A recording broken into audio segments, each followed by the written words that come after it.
Hello everyone, and welcome back to the Dark Mode Tales. Now, I know a lot of you who sit these videos to sleep, so before you drift off, I thought it would be a fun idea, if everyone can leave a comment told it. Me know where you are listening from in the world. Also like and subscribe, if you are enjoying the case. Right, let's get comfy, and relax and let's begin story 1. On February 26, 2019, a man named Lei Hee-jin reported Tuth-Dongan police station in Anyang.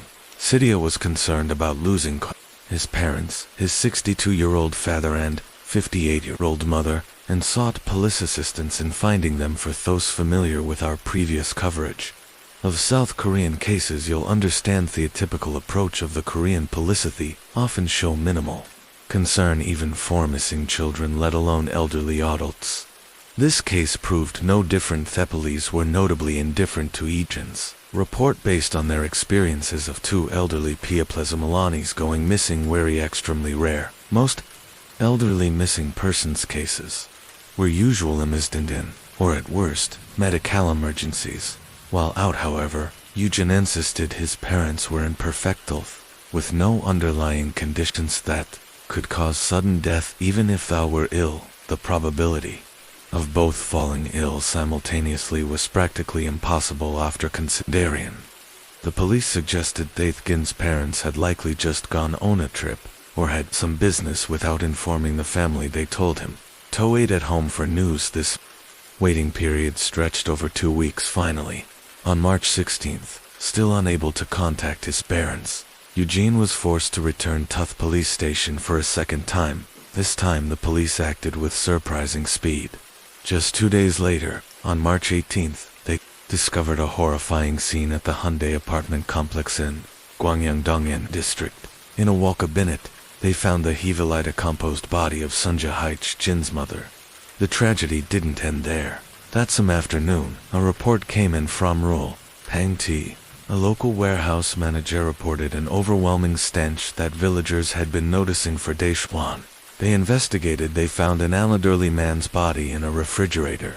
Datists later confirmed it was Lee Dayakuj-jin's father. These two horrifying discoveries on the same day pushed Hugin to the brink of collapse. But what shocked him even more was the information in the forensic report. What did this report reveal? Without question, Deju and Sunja had been brutally murdered. Their bodies were covered in so many wounds that forensic experts couldn't determine the exact cause of death. This wasn't simply a murder, it was a prolonged torture session that continued until both victims drew their final breaths. The deaths were to have occurred on February 25th, just one day before Jean first went to the police station. A bitter truth emerged. If the police had taken the initial report seriously, they might have collected more crucial evidence, even though they couldn't have saved the victims. However, the investigators seemed unfazed by this oversight. To them, this appeared to be a typical revenge case. Details pointed in one direction. They believed that by following the victims' social connections, the perpetrator's identity would soon be revealed. The investigation team split into 2 groups. One investigating the area around the crime scenes for potential witnesses, while the other began examining the victims' relationships. Sure enough, near Thruer house where the Jew's body was found, several villagers reported possibilizing the perpetrator. The specific situation was described as follows. On the evening of February 25th, the day of deaths, there was an unpleasant odor near the warehouse. Some curious villagers followed the smell to investigate. They discovered a strange man burning a bag behind the warehouse, illogically burning trash in a remote area. Major offense. At worst, it might warrant a warning. However, oddly enough, stranger fled in panic before the village could say anything, disappearing almost instantly. All thought villagers found this strange. It was dark, and nothing serious seemed to have occurred, so they dismissed it. Looking back, they realized this mysterious man could very well have been the murderer.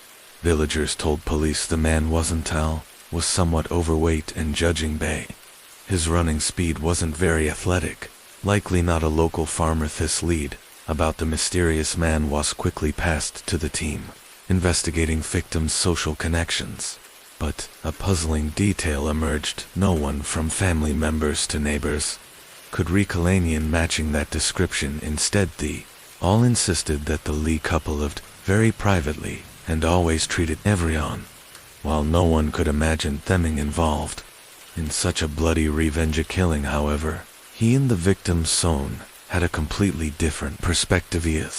Soon as he learned about the burned bag, he suggested that police investigate this as a robbery murder. His reason: Medethi investigators jump on that fateful morning of February 25th. Hygiene had just sold his Bugatti Veyron and had given his parents 500 million won, about $400, zero in cash, and a bag, for safekeeping. Just hours later, they were brutally murdered, and now a stranger was caught burning a suspicious bag. Could this really be just a coincidence? Upon learning this information, police immediately researched the couple's apartment.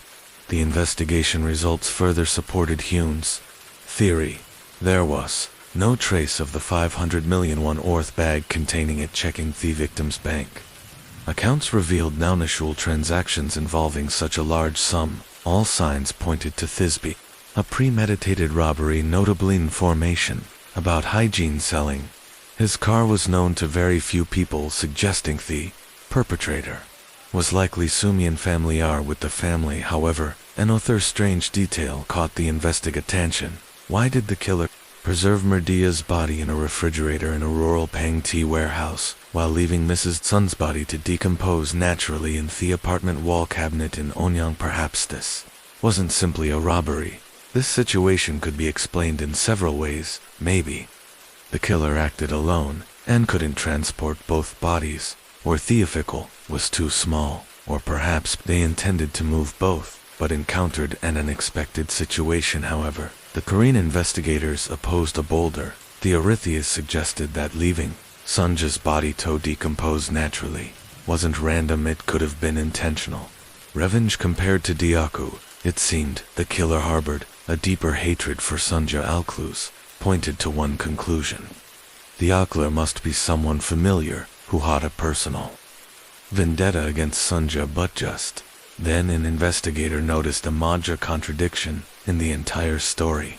Asked his colleagues, when you heard about Hygiene selling his supercar, didn't you notice something? He must be extremely wealthy, so why sell the car at this time? When asked about the reason for selling the car, Hygiene casually applied, I have many nice cars. Selling a Bugatti Veyron was simply getting rid of excess.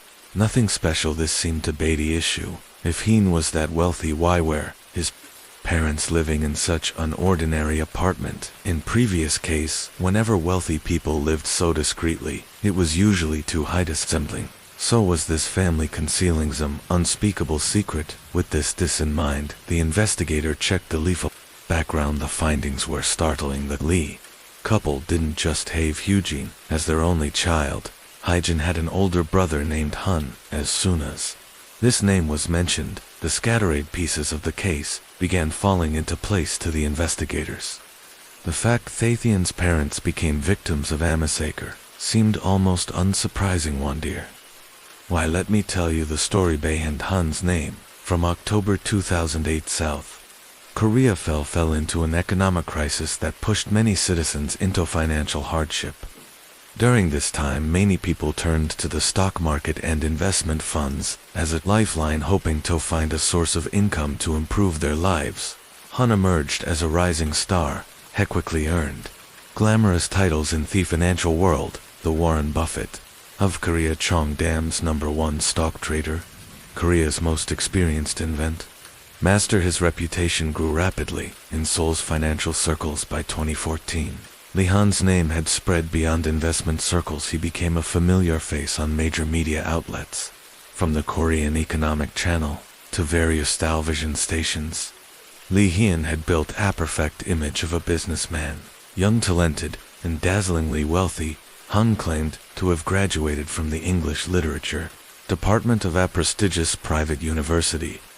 In Seoul during his college years, he said, his exceptional tutoring skills earned him about 5 million won, about $4.00 monthly. However, due to his sharp financial mind after graduation, he didn't pursue an English-related career, but went straight into investing. As a result, he achieved a dramatic class jump in less than 10 years. Not only did he buy a mansion in wealthy Gangnam district with cash, but he also owned luxury vehicles including Bugatti, Lamborghini, Rolls-Royce, and Bentley. But all of this wasn't what really caught ordinary's attention. What truly made Hu notable was his apparent dedication to helping common people, freely sharing his investment expertise.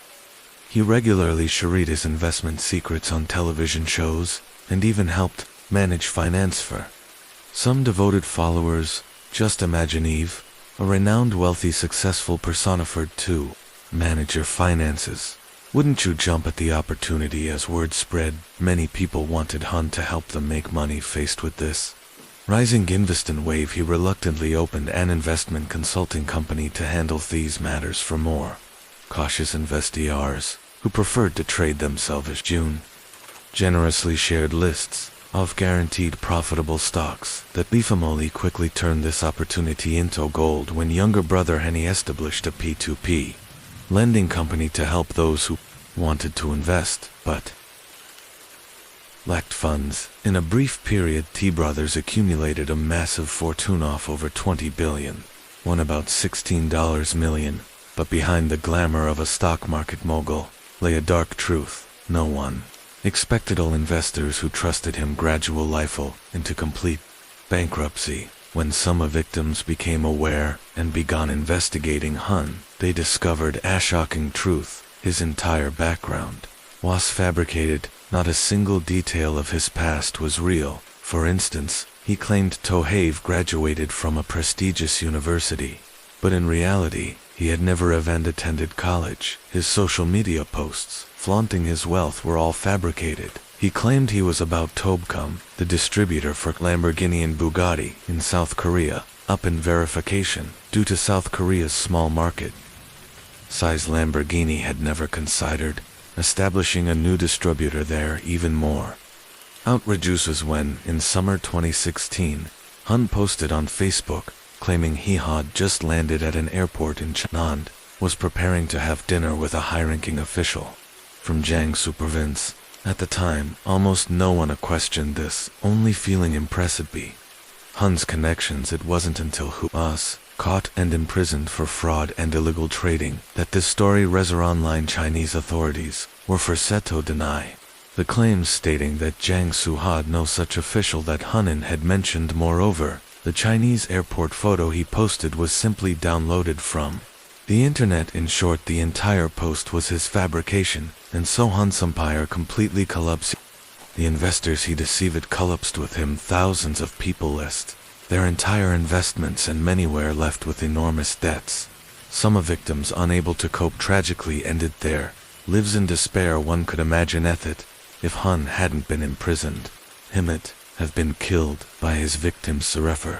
It wasn't surprising that some people, unable to take revenge on him directly, might turn their anger towards his parents. However, if this was truly the case, solving the crime would be extremely difficult, because Hun had deceived so many people, just as the police were struggling with this dilemma. Officer, who had earlier discovered contradiction, proposed an idea. Their Porter Hygen had been concealing his brother's identity to hide their past, hadn't told the police about his brother. Now that this veil had been lifted, there was no need for secrecy anymore. Perhaps now he would share more useful information for solving the case. Officer's intuition proved correct when investigators frankly confronted truth. Hygen indeed revealed more information, like a dam breaking. Had disclosed that after his brother Han went to prison, although they had returned some illegal funds, the family still retained significant cash and assets. This was why they had to live discreetly, avoiding attention from curious eyes. Moreover, since his brother had been in prison for some time, initially didn't think his parents' deeds were related to this matter. In short, he was just trying to justify why it hadn't previously disclosed everything. After these meaningless explanations, Eugene mentioned something strange that made people think. On February 25th, the night of the murders, had received a message from his mother on a messaging app. His mother said She had just met a successful Harvard graduate businessman named Kim Young-ho, and wanted Eugene to arrange to meet him to discuss potential business cooperation, so Eugene had added Jung-ho as a contact and planned to chat in line first with the intention of meeting in person if there was potential for cooperation. Unexpectedly during their conversation, Eugene accidentally clicked the video call button, and the other party connected at that moment. Eugene caught a glimpse of Yoon-ho's round full face initially. This seemed like a perfectly normal occurrence, but the strange thing was hadn't forensics did or nerd that both victims were murdered on the evening of February 25th. How could Sunja have sent messages to Heejin? At this point there were only two possibilities. Either forensics hadn't correctly determined the time of death, or the person messaging Heejin was secular. If it was the latter, this self-proclaimed Kim Young-ho could very well be the murderer. The attempt to meet Thuggin might have been intended to kill him too, with revenge against the familiars. The motive, therefore, polysemedly created a sketch based on Jin's description and showed it to villagers who had seen the suspected Aryan, agreed that the person in the sketch looked quite similar to the mysterious man who had burned the bag near the warehouse. On the night of the murders, with the suspect's appearance and build now identified, police used this information to check surveillance cameras around the crime scene. They spotted the suspect in street camera footage when analyzing the surveillance and video. Carefully, investigators discovered a crucial detail. The suspect didn't act alone, but had 3 accomplices. However, due to poor image quality, police could only identify and arrest the mastermind Kim Down, the person who had impersonated Kim Young-ho to approach the victim's family through the messaging app. Contrary to investigators' expectations of a hardened criminal, Dune proved quite forthcoming. After his arrest, he admitted all his crimes and willingly revealed his motives, but the story he told was even more shocking than his crimes, as police had suspected.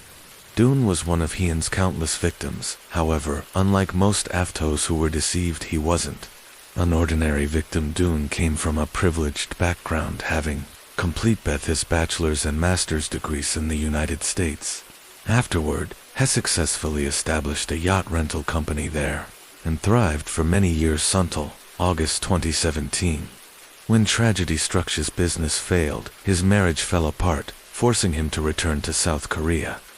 After returning home, Dune planned to use his remaining assets to rebuild his career, continuing the yacht rental business in the Jangi area. Unexpectedly happened to meet Hun. Since Dune was looking for investors at the time, Hun, with his wealth and influence, became Samin. He wanted to impress. As a result, wealth not only participated in Hyun's financial projects, but even gave Hun's father 20 million won, about $16,000, as spending money. Finally, with Ian Scallops, Dune, who had returned from America, hoping to rebuild his life, was also scammed into complete bankruptcy. But since Hun was already sentenced, Toperson, Dune couldn't take revenge on him directly, and decided to target his family instead. However, due to Hyun's poor physical condition, to ensure safety, claimed to have hired 3 young Korean Chinese men online. Dune stated that these 3 men were the Wokshuli killed the elderly League couple, while he only handled planning and crime scene cleanup immediately after murders. The 3 accomplices allegedly flew back to Jin Province, China, although this temporarily prevented South Korean police from arresting all suspects.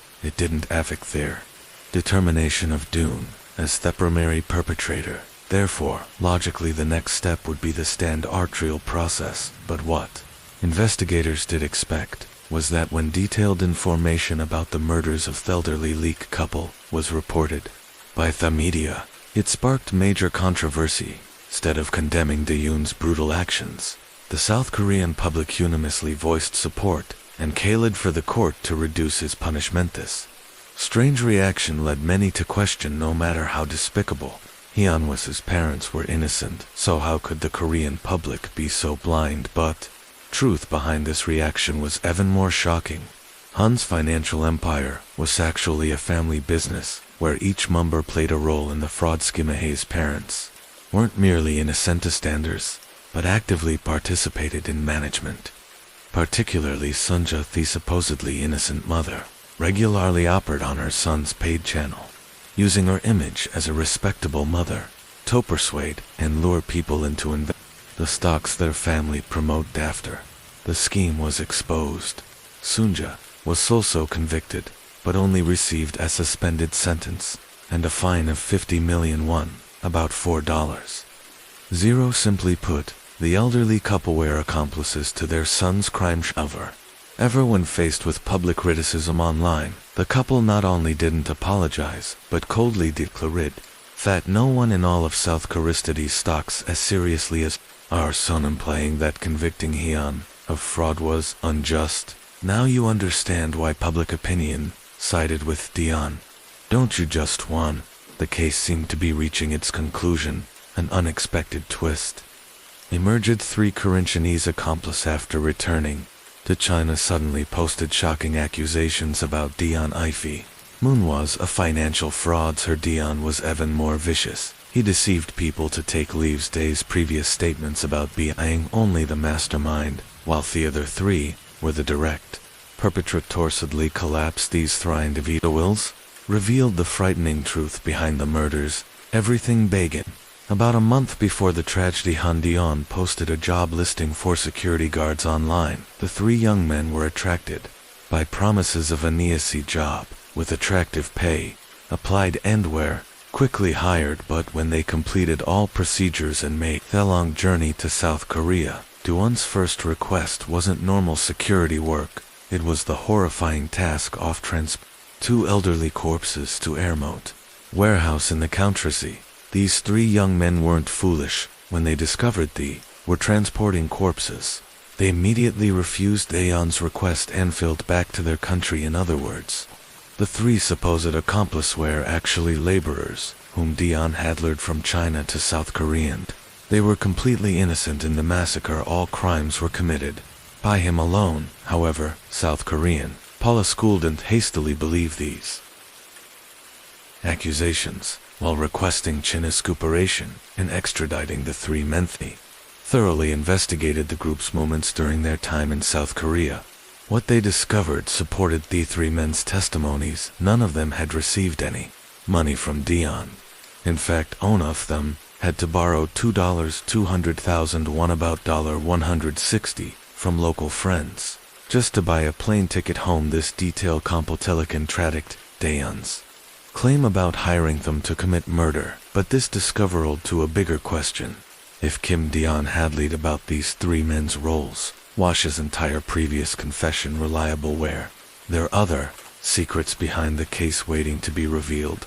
Following this line of investigation, sure enough, the revenge killing story was a lie. Dion had committed this crime for different reasons. For over a year prior, he had posed as a private detective to approach victims of Eon's fraud, particularly those who had gone to his house to demand compensation, and indirectly gathered information about current personnel, structure and financial situation of Han's family. He even stalked the parents, installing tracking devices and wiretaps in their car. Moreover, as mentioned earlier on the morning of the murders, Eugene had given his parents 500 million won from selling the car, and this money eventually disappeared. Some might think that taking money while seeking revenge was convenient. Why waste it? The issue waste timing was too precise. Could this really be coincidental? Later, police a crucial detail. Hyjin's Bugatti Veyron had actually sold for 1.5 billion won, about 1.2 million. He had given his parents 500 million won, keeping 1 billion won, about $800,000 for himself. His parents knew about this. Ify's parents knew then. Dion could have known through his wiretapping vs. That's why after the murders, I immediately tried to meet Hyujin. That purpose was likely to steal their remaining 1 billion won. While coordinating to meet Hyujin in person, Dion was also in contact with a broker to prepare for an escape to the Philippines at any moment. Putting everything together, police concluded that Dion was the sole perpetrator of this crime, and his true motive was robbery. Consequently, the Swan Supreme Court indicted Kim Dae-on on multiple charges, including robbery, murder, corpse disposal, and illegal trespassing. He was ultimately sentenced to life imprisonment in the first trial, although appealed in 2021.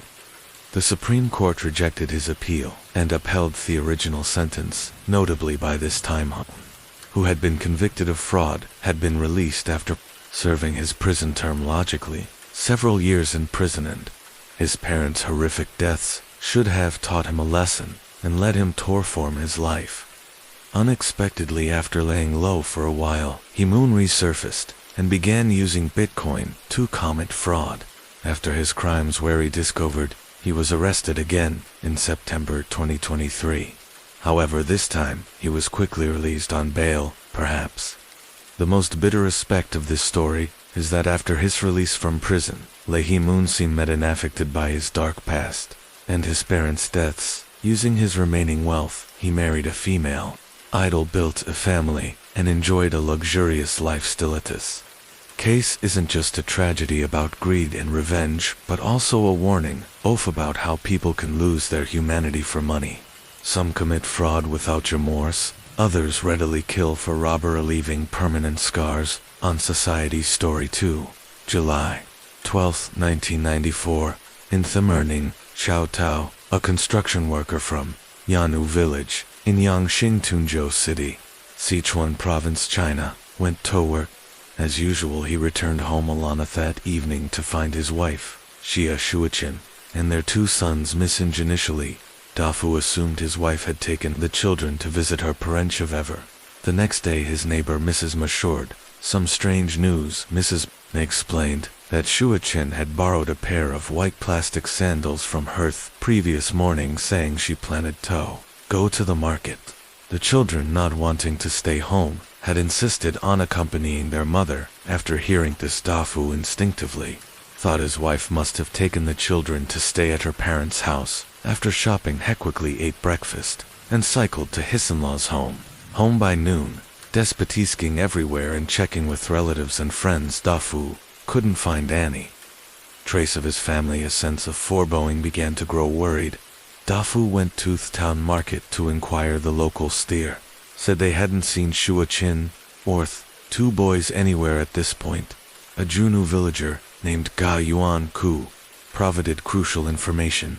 Ga said that, on that day, Shuin disappeared. She had also gone to the town market. On her way home, she had encountered Daf's 2 sons, Zhao Yangyang and Zhao Yongquan. The brothers were sitting on a bench by the road. Gao recognized them and invited them to return to Yanu village together, but the elder brother Yangyang said they were waiting for their mother to return, so Galifton went back to the village. Following Ga's description, Dafu and some relatives went to the market to find the spot where the 2 brothers had stopped. They didn't discover anything unusual. Some nearby households raised serious suspicions. According to villagers, these families had members previously involved in child abductions. Therefore, Dafu and others suspected that Shuiqin and the children might have been kidnapped after receiving Zhao Daf's report.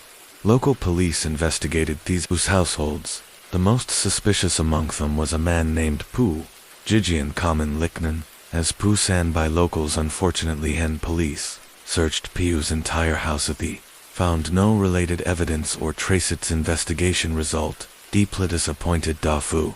He still couldn't understand why his wife and children had suddenly vanished without evidence of kidnapping. Local police could online investigate the case as a voluntary departure. However, since people leaving their homes was quite common in Rildu at that time, the local police station couldn't allocate sufficient resources to search for Shuiqin and the children. Since his family's Dafu lost all focus on work. Cycling around searching for them became his primary concern each morning. In his worried and disappointed state, Dafu even suspected his in-laws might be hiding his family. However, Xiaxin's family was equally worried.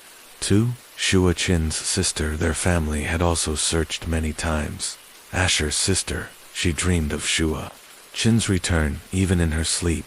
After more than 2 months of searching, Dafu fell into complete despair. He spent his days drinking to dull the pain, but The Hertach wouldn't subside, devastated by the sudden loss of her grandchildren. If mother fell ill and passed away 6 months later, Duff's father was equally heartbroken, visiting places where his grandchildren used to play daily hopping to find traces of them, unfortunately Heffel, from a small bridge, one day suffering severe internal injuries that ultimately led to his death. Aeon's peaceful family was suddenly shattered by an unexpected tragedy as time Poseidon gradually accepted that he might find his wife and children in his family genealogy book. He made annotations about the disappearances for his eldest son Young, 1994, taken by mother and disappeared for his youngest son, Young, 1994, taken by mother and disappeared. However, one morning, after 18 years, Dafu unexpectedly received a call from the local police station. The police informed him they might have found Heiselda's son. Dafu felt both confused and emotional. On September 8, 2012, while working as a laborer in Guangdong province, Daf's phone was constantly ringing with calls from relatives after receiving news about his son. The usually frugal Dafu immediately bought a plane ticket and returned to his hometown in Sichuan. At the Yingtun police station in Qizhou County, Sichuan province, Dafu and his family were convinced that Shuang was Daf's biological son. Aishi's face strongly resembled Dafu, while his chin was identical to his mother Shua. Chin's finally DNA test results confirmed their suspicions. The young man, Zhou was indeed Yang Dafu Sanwo, had been missing for 18 years. However, according to records, Yang was only 7 years old when he disappeared and had few memories of his hometown. How did he find his way back? Where had he been for 18 years? And what had happened to his mother Shua Qin and younger brother, Yang Wan, according to Yang's recollections? That afternoon, 18 years ago, he and his brother had followed their mother to the Ying town markethan. A man from a road inside shop with mother Shua Qin, and she followed him inside. Yang and his brother Yang Wan sat on a bench outside the shop, playing while waiting for their mother to return soon after. Loud music began playing from inside the shop, making the brothers curious enough to go in there. They witnessed their mother being pinned to the ground by a man. Yang recalling another man take out a syringe and inject something into their mother's shed. At this point their mother struggled fiercely, but the man pulled out a sharp knife and stabbed her repeatedly in the back. Following days, the two brothers were kept in a dark basement under the shop. Yang tried to escape with his brother through a window. They were caught when they reached the courtyard wall. Yang couldn't remember much of what happened next. He only recalled being put on a train because the journey was very long. He assumed they had been taken somewhere far away. They eventually arrived in a rural area of Putin City, Fuan province. After a few days, his brother Yang Quan was taken away by Amin and never returned. Yang was soon taken to another man's house named Su Jinshi, who became his adoptive father to conceal his identity. Jinshi gave Yang a new name, Swang. However, as Suang grew older, he discovered Ginsha wasn't his biological father. He couldn't remember his birth father's name, but recalled that his father used to wear a suit and ride a bicycle to work, while his mother was a hard-working woman who cooked well and worked in the field. And they also raised pigs. Their life wasn't full, but warm. Regarding his real name, Swang said he only remembered his nickname Yang since becoming aware of his situation. Su Yang's desire to find his birth parents grew stronger. He kept a precious diary, with its most prominent page covered in photos, from childhood to adulthood, documenting his deep longing for his family, from 200 to 2005. Swang specifically preserved these portrait photos, hoping to reunite with his birth parents one day. Su, after graduating from middle school, his adoptive father sent him to apprentice at a gemstone workshop in Guangdong province. Initially, Swang earned only 300 yuan, about $45 per month, not enough for rent, forcing him to serve on to yuan, about 30-cent noodles once a day. He lived in daily suffering, not knowing how many more years it would take to find his birth parents, and brother to find traces of his mother and brother. He drew his childhood memories, including details of his mother's abuse, though somewhat hazy. Horrific scene remained vivid in his mind about 3 years. Later, his adoptive father Jini returned to his hometown in Fuan, while Swang stayed alone in Sayu City, Guangdong province. Continuing tow work, he saved money while to Jiangsu Hub and Hunan provinces, trying to recover memories of his hometown. Although Swang covered his rented room's walls with photos of memories of his hometown remained elusive. During the 2012 Chinese New Year, Swang accompanied a friend to Longcheng County and Jiang City, Sichuan province while dining at his friend's home. Two dishes suddenly triggered some memories. Swang said the Chinese sausage and watercress reminded him of his childhood hometown flavors. He immediately realized birth parents might be from Sichuan province. After determining this general direction, Swang registered on the Baby Come Home website. However, his story shocked the website's volunteers, and its authenticity was initially questioned by the online community. When registering used the name Xiao Yang, vaguely remembering his surname was Xiao Orkio. His name contained Xiao, but Heckle didn't remember his mother's nominee more. To help the volunteers, Shuang drew his hometown based on scattered memories. In the picture he depicted dragon boat racing during the festival's deepest childhood memory. Additionally, Swang drew some scenes from his hometown according to his memories. Old house was next to his second aunt's house. There was a bamboo force best. The old house behind the house were 2 ponds. As a child he often fell into them, getting covered in mud. Another vivid memory was a small bridge not far from their house, which he crossed every day to school. Under the bridge was Asmal Stream, where he and his brother often caught fish and crabs. Based on these memory clues, volunteers began searching for missing person information. Across Sichuan, however, 18 years had passed since Su Yang's kidnapping, and many places in Sichuan had undergone changes. It was truly challenging for volunteers to find the exact location based on 18-year-old scenery to better recall his hometown. Memorious volunteers took Swang to Sichuan to visit several locations. According to Su Yang's memory, as a child he often heard his mother mention a place called G Street, which left a deep impression on him. Based on these clues, volunteers found a location about town in Du City, Sichuan. Along the way, volunteers asked area where they questioned local residents about whether they had heard of a case where a mother and 2 sons disappeared in the early 1990s. Unfortunately, people there all said they had never heard of such a case. Later volunteers and Su Yang visited the Bagel Village Committee and police station out. Local staff were very helpful. They still couldn't find any family with similar circumstances. After 7 days of continuous searching, Swang and the volunteers had covered all of Du City. Each morning they set out full of hope only to return disappointed. In the evening, since the search for Relatively showed no progress, Swang dejected returned to Putin City, Fuhan province. He hoped to get some clues about his kidnapping from his adoptive father, Jin Yu. At this moment, a middle-aged woman from Kaizhong County, Sichuan province, said enlightened. The volunteers this phone call would uncover a secret buried for 18 years. The caller was Xiao Xing, a resident of Kij, Zhang County, and mother of 2 boys. One afternoon in mid-October 1993, her eldest son, Wang Shen, disappeared after school of Torrid. Xing and her husband searched at Avera and reported to the police, but found no clues for over a decade.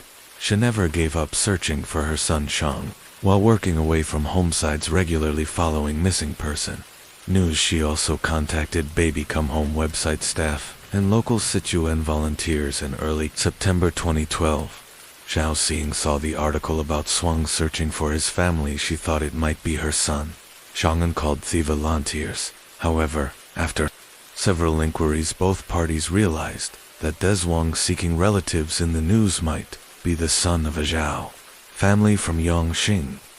Soon learning this, the volunteers became very excited. They immediately contacted the Yongxing town police station and confirmed that in Zhenkou village, there indeed was a Xiao family who had lost 3 family members years ago.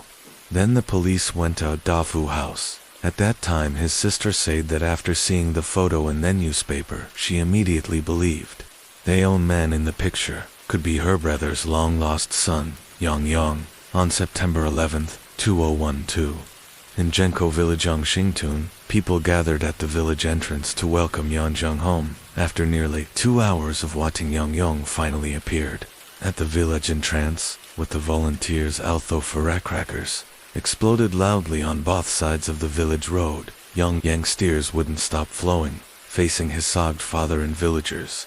He was speechless. His tears seemed to say everything. After completing the family reunion ceremony, Dafu led Yang into a room and sat down. He took out 2 old photographs that had been carefully preserved for years, and showed them to his son, looking at the childhood photos with his mother and brother. Yang couldn't hold back his tears. Although the reunion atmosphere was emotional too, had one question he dared not ask Yang after calming down from the emotional reunion. Dafu finally gathered the courage to ask the question that concerned him most. He asked his son, "How did your mother leave back then?" Yang seemed to have anticipated this question, so he took out the drawings he had made and told his father about the horrific scene from 18 years ago. After hearing Yang's account, Dafu was silent for a few seconds, then said, in a deep, determined voice, "Son, I will definitely find your brother and mother. This is my only wish now, therefore." That afternoon Dafu took Yang to the Kaijin County Police Bureau to file report based on Yang's account and some materials he provided. The police officers in charge first confirmed the truth about his kidnapping, however, to reconstruct the details of the horrificus from 18 years ago. The police still needed to find more criminal evidence. Mother Shuan and brother Yang Wan were still missing in their survival status unknown. The police decided to first investigate Yang's kidnappers to trace the entire case.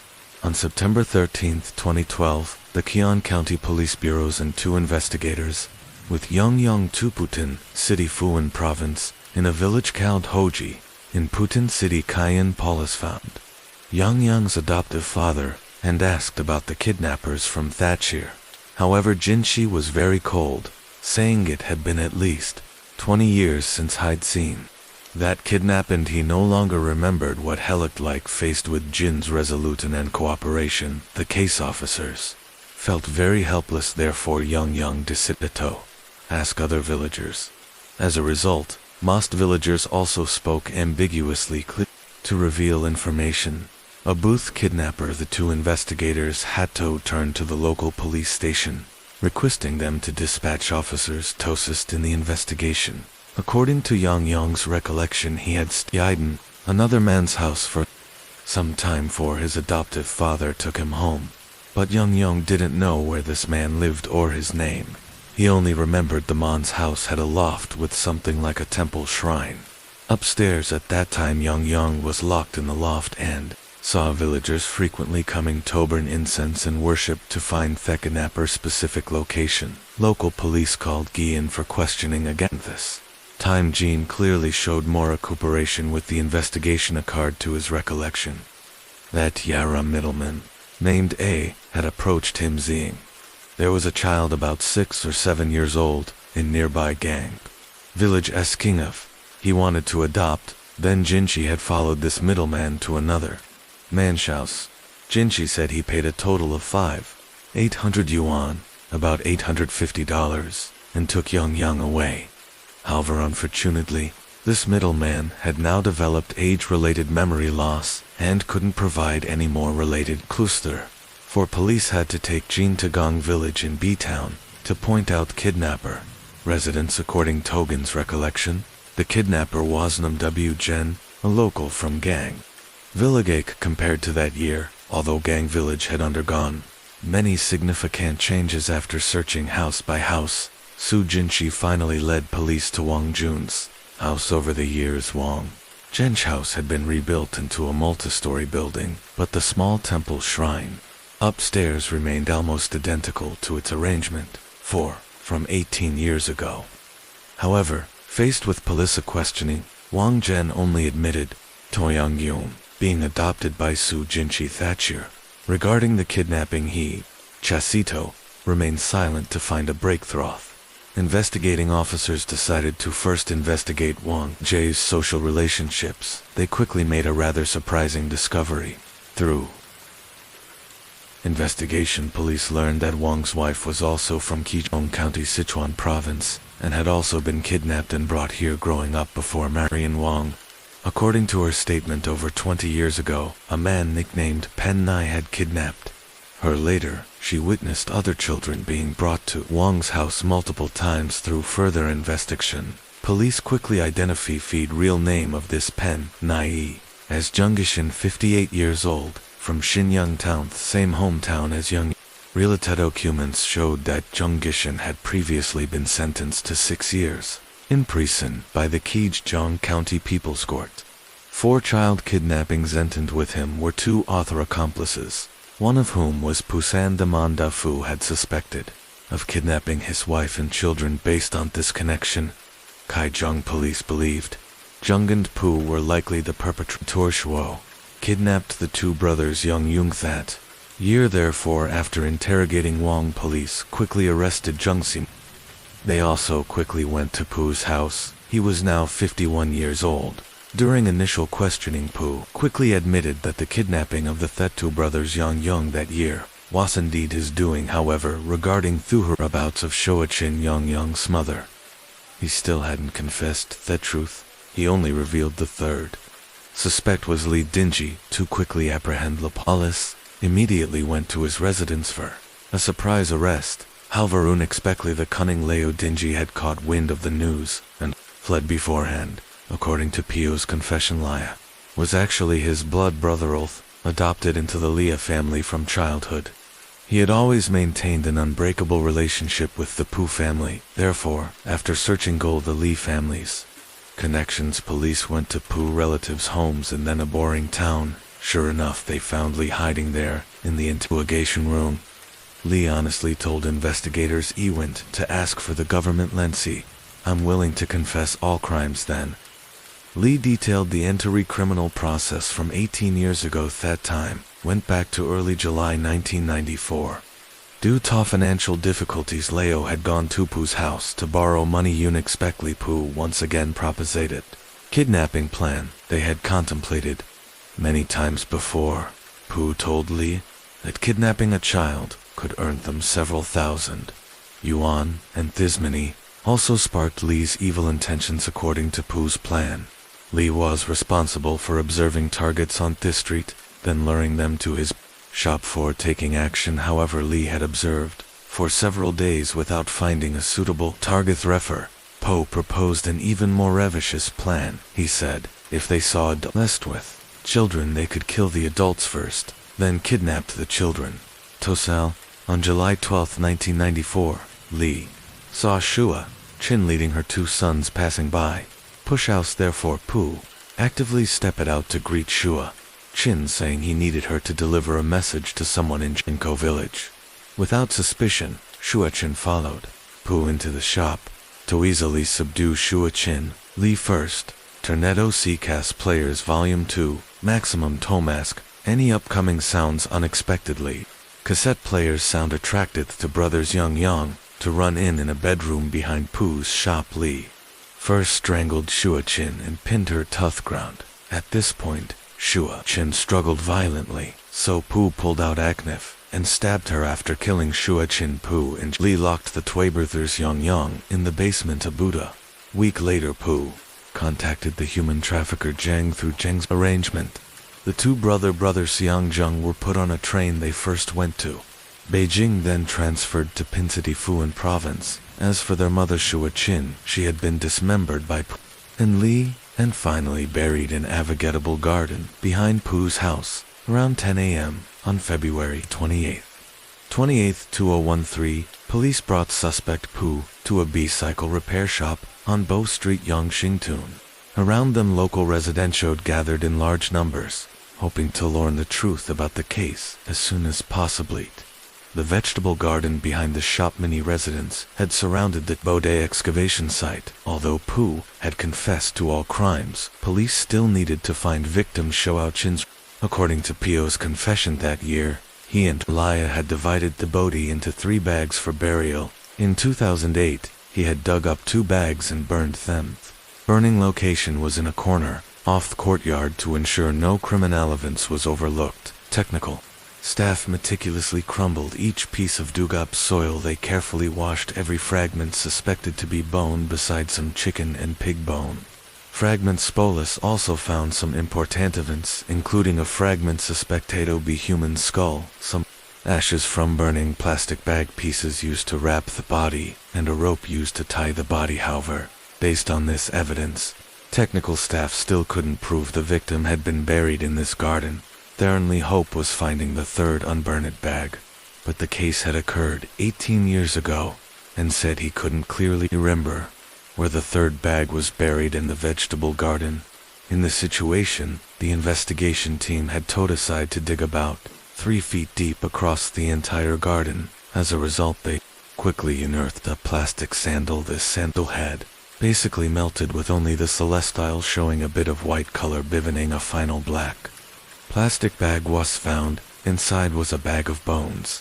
That, when assembled, formed the lower extremities of a human. DNA testing later confirmed these were Shin's bones from 18 years ago. At this point, the case investigation had results, and Zhao Yongyang had, through his efforts, brought justice for his mother. However, his brother, Zhao Yongwan, was still missing. Continue tracing related clues. Police decided to return to Pushan City Fun Province. This time the human trafficker Wang led them to the family who had bought Yang Quan that year. However, after deeper investigation, police discovered that Yang Wan had been sold 3 times. According to Wang's confession, he had initially sold Yang Wan to a local named Safa for 7,500 yuan, approximately $1,100 later. Safa saw Yang Quan constantly crying and felt unsafe. Sothro, another middleman, he sold him at a lower price to a man named Chen, also a middleman, who then sold Yang Quan to a man surnamed Wu. Through subsequent investigation, police learned that after Yang Quan arrived at the Wu household, he was renamed Wu Qinfa. However, when police brought Yang to the Wu household, Wu Qinfa was working in Beijing. After confirming through photographs, police helped Yang successfully contact his brother Yang Quan. On March 20, 2013, Yang finally found his long-lost brother Yang Quan and brought them back to their hometown. In Sichuan, after 19 years, the case was finally solved, and the 2 lost sons finally returned home for their aging father Defu. If the eldest son, Yang, hadn't found his way home, perhaps the truth of this case would have remained buried forever. On August 14, 2014, the Du City Intermediate People's Court issued its initial verdict. Defendant Pu was sentenced to death for the crimes of intentional homicide and child kidnapping. Defendant Liu Dinga was sentenced to life imprisoned for the same crime as additionally Puji Jin and Liu Dinga were ordered to compensate the civil plaintiffs 897 yuan, approximately $7,500 after sentencing defendants Pujijian and Li Dinga. Dissatisfied with verdict, immediately appealed on court on April 20, 2015. The Sichuan Province High People's Court issued its appeal verdict, rejecting Pujin and Li Ding's appeals and upholding the original sentence. On November 24, 2014, another defendant, Zhang Gishan, was sentenced by the Kaijin County People's Court to 11 years in prison and fined 10,000 yuan, approximately $1,500, for kidnapping women and children. Illegal proceeds from his criminal activities would continue to be recovered after successfully finding his family. The elder brother, Xiao Yongyong, chose to return to Siyu City to continue his work at the gemstone workshop to make a living. The elderly father, Xiao Defu, brought his new wife back to Jiangsu village, where they raised ducks and worked in the fields to maintain their livelihood. The younger brother, Xiao Yangquan, chose to settle In Beijing, all Thoth family had reunited. They still had to live separately in 3 different places, because the beautiful days from 18 years ago could never turn. Story 3 on a fateful turn. In August 1967, residents of Taizwanhua district, a startling scene. A man drenched in sweat burst into the local police station. His name was Zhang Jinganand. Between labored breaths, he began telling a story that would leave every officer in the station stunned. "Last night I was forced to help bury 2 bodies. Jingan blurted out, immediately drawing the officer's full attention. Aishi's story unfolded. A horrifying crime came to light at Chai Art Garden, a mannequin factory located at 51 King Road. The owner, Wang Onian, had murdered both his wife and an apprentice. Jingan claimed he had been coerced into helping dispose of the bodies, which were now buried in the factory's basement. Initially, the police were skeptical of this bizarre claim. The idea of real bodies being buried in a factory that made artificial ones seemed like something out of a horror movie. Moreover, King Road was in one of Tai's busiest commercial districts. Who would dare commit murder and conceal bodies in such a crowded area? What made the officers more suspicious was Jin's behavior. For someone claiming to be an accomplice seemed unusually eager to confess. The officers also noticed something off about his demeanor. He didn't seem entirely mentally stable, despite their doubts. The police had to investigate. He brought Jingan to Chekai Art Garden, 4-story building where each floor served a different purpose. A beauty salon on the 2nd floor, residential apartments on the 3rd and 4th floors, and the mannequin factory occupying both the ground floor and basement, according to neighboring business. The factory was highly successful, supplying mannequins to fashion stores throughout Taiwan.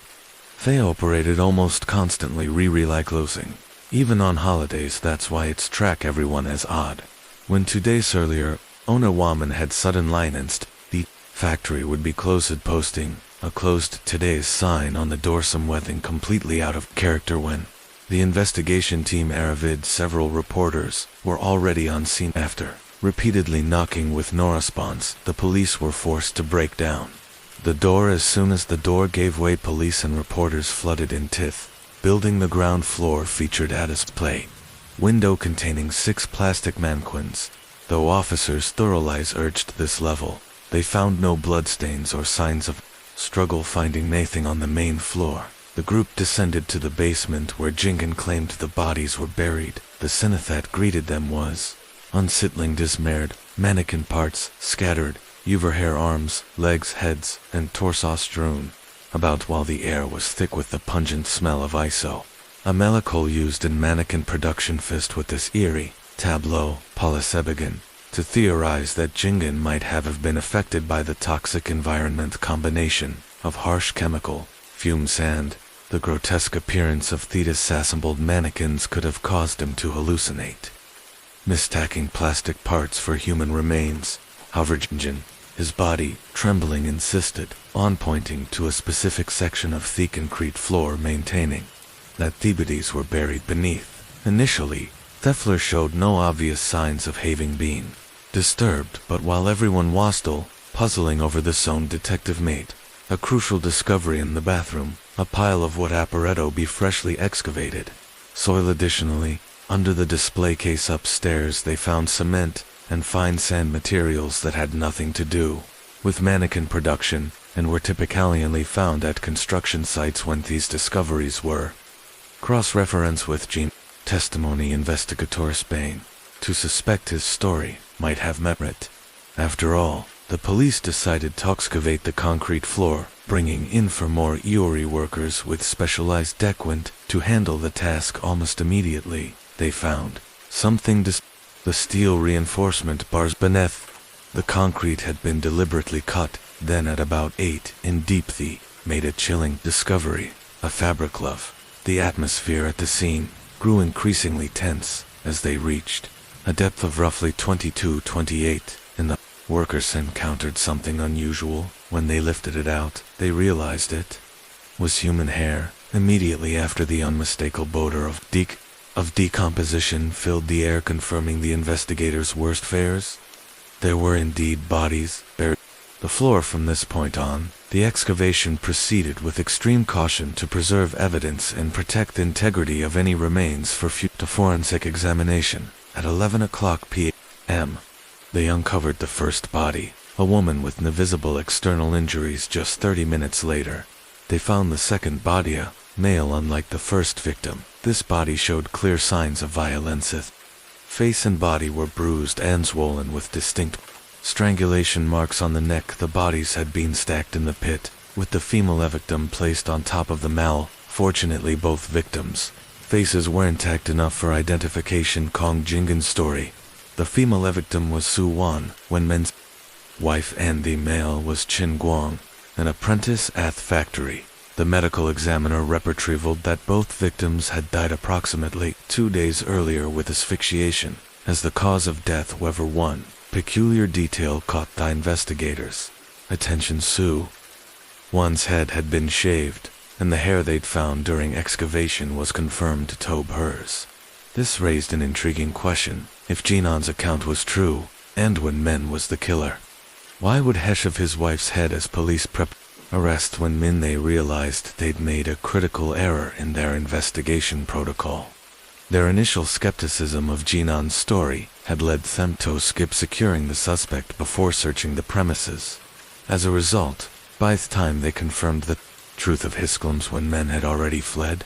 Even more shocking were the rumors circulating in the district.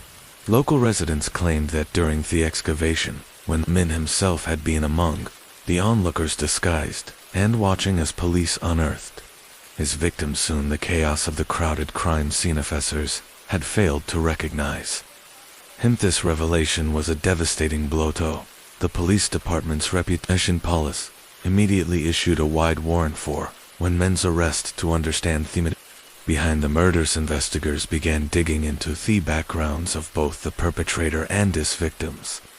Wen Men, 31, despite lacking formal education, possessed remarkably artistic talent, particularly in mannequin crafting, and had built a solid reputation in the fashion industry. His wife Su Wan, 1 year his junior, had met them at a billiard hall. They had 3 children together, but their marriage had been marked by frequent arguments and tension.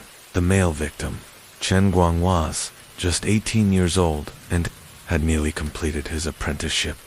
When he was killed, the investigation began with interviews of 3 apprentices who were on leave from Sherry Art Garden. While unknown could explain their employer motive for murder, they revealed a crucial detail. Recently, Wen Men had discovered 2,000 NBT, about $65 missing, and had a violent argument with his wife. The dispute had escalated beyond verbal abuse. He had physically attacked her and shaved her head 3 days before the murders. On the evening of August 3, Wen Men had abruptly announced he knew how had taken the money and gave all employees a week's vacation. The apprentices had barely begun their unexpected break when police appeared at their doors. Finding the apprentices, 410 limited investigators spanned their inquiry to the victims' families, hoping to uncover any underlying conflicts with Wyman. The first stop was Guang's family. They revealed that before his death, Gong had confided that Wen Men suspected him of having an affair with his wife and had beaten him despite his parents urging to quit. Guang had insisted on his innocence, believing that suddenly leaving would only intensify his employer's suspicions. Next, investigators approached Wen Men's family, hoping to gather more insight. Their conversation with Wang Shenya, Wen Men's sister, provided crucial information about the family's troubled past. Yina disclosed that for years earlier, while Wen Men was away for military training, his wife, Swan, had begun an affair with a neighboring pharmacist who had a questionably reputation. What made matters worse was that the pharmacist had convinced Swan to give Wen Men a drug that, while not lethal, would render him impotent during this period. Wen Men had noticed several troubles with his sexual function, but understand why, despite consulting numerous doctors, he found no solution to his condition. A year later, pharmacist tried to exploit Swan again. This time he attempted to convince her to work as a hostess at a bar in Kong, promising good money. Swan firmly refused, ending their relationship. incident seemed to be a turning point, making her realize the gravity of her actions. She eventually decided to confess everything to her husband, upon learning the truth when men immediately the pharmacist to the police assaulting inappropriate legal consequences for his actions. However, then, after justice was served, the betrayal continued to haunt when Jin also revealed another significant detail, but disappearing when men had burned about 5,000 NDT, about $165. From her she had given him thimony. Without hesitation, with these new pieces of information, investigators Bane, forming a clearer picture of the case, they theorized that when menstroma from his wife's past lead him to suspect a relationship between her and Guffin. This paranoia could have been the primary motivation for both murders. While this theory seemed plausible, it remained speculative, with police's most urgent task was still locating when men initially. Police were confident about capturing him quickly. He had three reasons for this optimist. First, when men had no known connections to organized crime. Second, he had fled with only 5,000 NDT. And third, Taiwan's island geography made escape particularly challenging. However, another complicated aspect of the case demanded attention: Jinan's role in the murders. Aspeth, an alleged accomplice and the informant, his motives required careful scrutiny. Why did he choose to confess? Was he truly coerced, or had he been a willing participant in the murders? Hollister turned informant, due to some dispute. To resolve these questions, the police split their investigation into two teams. One focused on tracking down Win Men, while the other concentrated on Gan Zhen more thoroughly. During questioning, Gan Zhen provided a detailed account of the fateful night. According to him, around 10 p.m. on August 4th, when men had suddenly appeared at his house in a state of distress, when men claimed his wife had been missing for 2 days, and that despite reporting it to the police there had been no leads. He said he planned to search for her in Hung, and asked Gan Zhen to accompany him without much thought. Gan Zhen agreed. The two men rode a motorcycle to type station. Once there, when men suddenly remembered he needed to retrieve something important from the factory, they were returned to check IAR. However, as soon as they entered, when Min locked the iron gate and revealed the horrifying truth, his wife had done something unforgivable, and he had killed both her and an apprentice. Han needed Jinan's help disposing of Thebedes. Jen claimed he panicked and tried to flee, but when men threatened him, saying the bodies were under the bed and he wouldn't hesitate to add a third with no escape route, Dingzhen said he was forced to help drag the bodies from the basement, placing them in a pre-dug hole. They began filling the hole, a task that lasted until dawn. When daylight broke, Gan Zhen thought his nightmare was over and asked to leave, but when Min wasn't finished, he forced Jin Zhen to accompany him to buy cement, quick drying agents, and ISO. Amal Halkaholto refinished the floor and erase all evidence of their crime, while when Min was busy mixing cement, Gan Zhen seized his chance to escape. Following his survival instincts, he ran straight home and hid in his wardrobe, not daring to make a sound. When men searched his house, but fortunately failed to find him, and eventually left. However, Gan Zhen realized his home wasn't safe by afternoon. Heffled to his brother's house, seeking refuge, too terrified to enter. What had happened, he urged his brother to call the police before his brother could react. When men appeared at their doorstep, Gan Zhen was forced to escape through the back door and ran straight to the police station. Although Jinan's testimony seemed credible and was, by the discovery of the body sexually where he indicated deep, our analysis revealed several troubling inconsistencies. The first major discrepancy concerned the physical disparity between the men. Gan Zhen was a blacksmith with a large, robust build and considerable strength. In contrast, Wenmin was relatively slight, standing only about 5 feet 3, and given this physical at 1 inch, it seemed implausible that Ganjin would be so easily intimidated by Wenmin. Another suspicious element was sequence of events in disposing of the bodies. Digging the hole was our goblet most challenging part yet. When men had completed this alone, this raised the question Why would he need help with relatively easier tasks of moving and burying the bodies? Furthermore, involving an outsider, like Gan, Jen, Simit, Counter and TV, essentially creating an unnecessary witness to his crimes. Confronted with these inconsistencies, Police questioned Gan Jen again. This time he dramatically changed his era story. Jean Jen admitted he hadn't been at all. The truth was that Wenmin had promised him money and an armament of greed. He had willingly helped conceal the bodies, however he meant that. Shortly after, his conscience got better of him, prompting his confession to the police. During their investigation, police discovered that Ganjen actually suffered from mental health issues.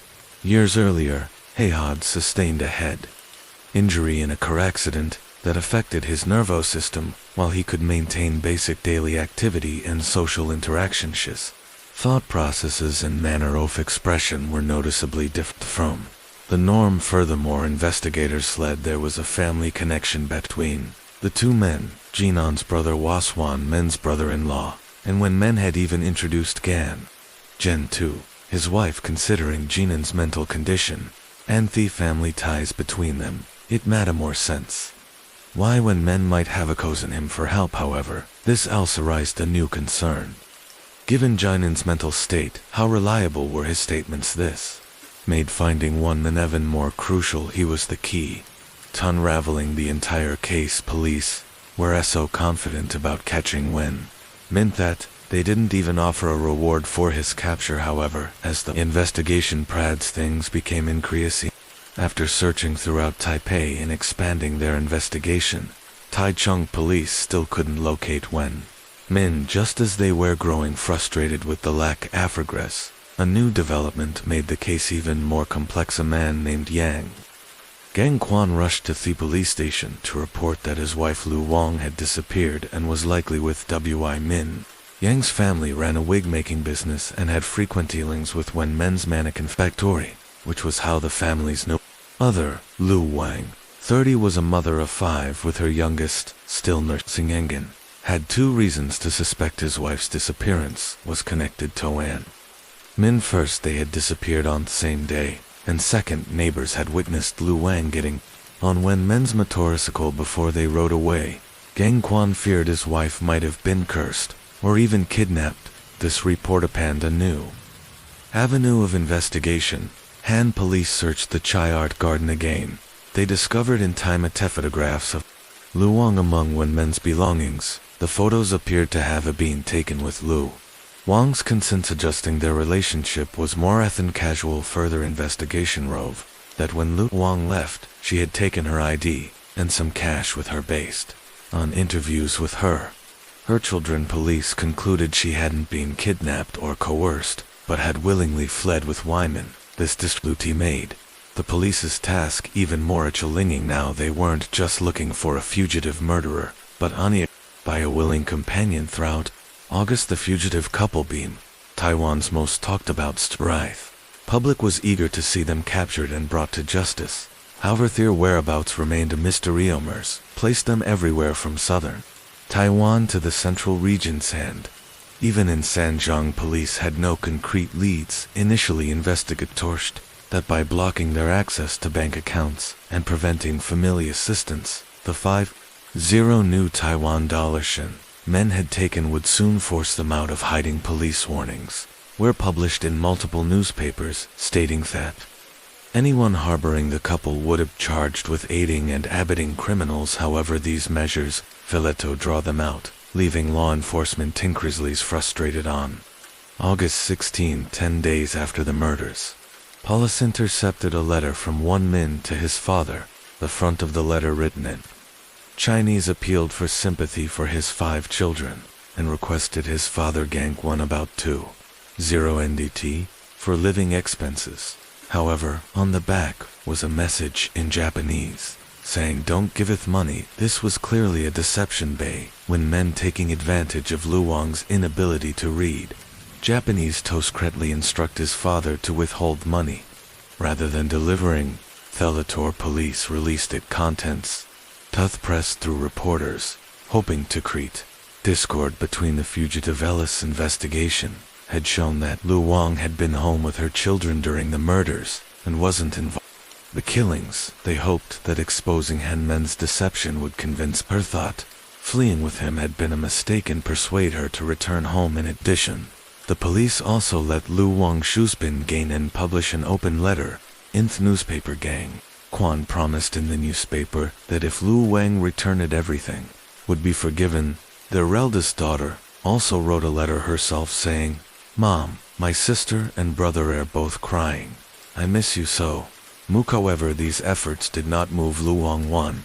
Men and Lu Wang were still missing.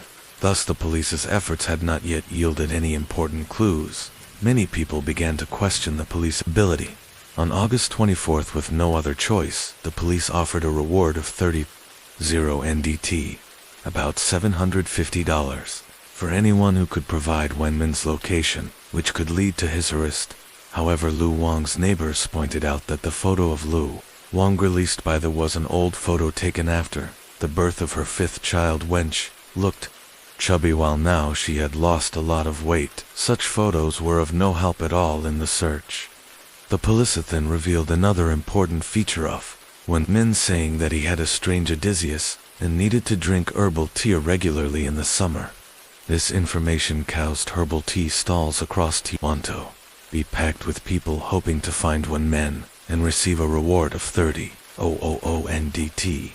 Since the reward announcement, the police have received more than 160 tips, but unfortunately none of them were as full. Just when everyone thought that this case might become a suspended sentence on August 30th, there was a dramatic turn when men suddenly sent a letter to the United Press. In the letter described his difficult life as a fugitive and expressed his strong desire to return to his family. He also emphasized in the letter that he did not intentionally kill his wife, Suan, and practitioner Guang. He admitted to assaulting his wife, but claimed that he had not realized that her injuries were serious enough to require emergency treatment, which ultimately led to her death. When men also said that if the Lenin newspaper published his letter, Lu Wang would turn themselves into the Criminal Investigation Department. Next day, the Lenin newspaper published Wenmin's letter early in the morning of August 31st. That evening around 11 o'clock, when Min and Li Wang did indeed appear, the two took a taxi to the police station door, held hands, and turned themselves in from the photos in the newspapers the next day. The two looked clean and tidy, not like they had just run away, especially Lu Wang shackling tightly too. When Min's side turned out that during the time they were on the run, when Men and Lu Wang had been hiding in a small house near Min police station in Shinu City. Wenmin even borrowed a bicycle, wore a conical hat, and sold herbal tea along the road every day while everyone was waiting at the herbal tea stalls hoping to catch Wenmin and receive the 30 NDT reward. They did not expect that Wenmin was hiding right in front of them. The two men surrendered, finally making fleece breathe a sigh of relief. But problems of the case were not over right. When Wenmin was questioned, he admitted that he had indeed assaulted his wife, leading to her death due to not being able to receive timely medical treatment, but firmly denied any involvement in Guang's death. On secondary, he insisted that the person who killed Guang was Jing Zhen, the person who had initially reported him. When men recalled that a week before the incident on July 24th, he discovered that 2,000 NDT was missing from his pockets. Suspecting that his wife had stolen EID, began searching everywhere, and found a bottle of perfume in a drawer. He immediately became angry, thinking that this bottle of perfume was a gift from some lover to his wife, thus confirming that his wife must have had an affair. In a fit of rage, when men used rope to toop his wife, beat her, and interrogated her. Not only that, he also cut Suwan's share to prevent her from going out. Tom eat other people after this violent seizure, was seriously injured and had to stay in bed. On July 31st, practitioner brought food to the injured owner Suwan. When men happened to see the two spring to each other, he admitted the spastic that they had an illicit relationship. Therefore he immediately up. Guang beat her and interrogated her. So what did Swan and Guang realitic about that day? according to Guang Samli's testimony. When they saw Guang Janjerd that day, they asked Wuthapand.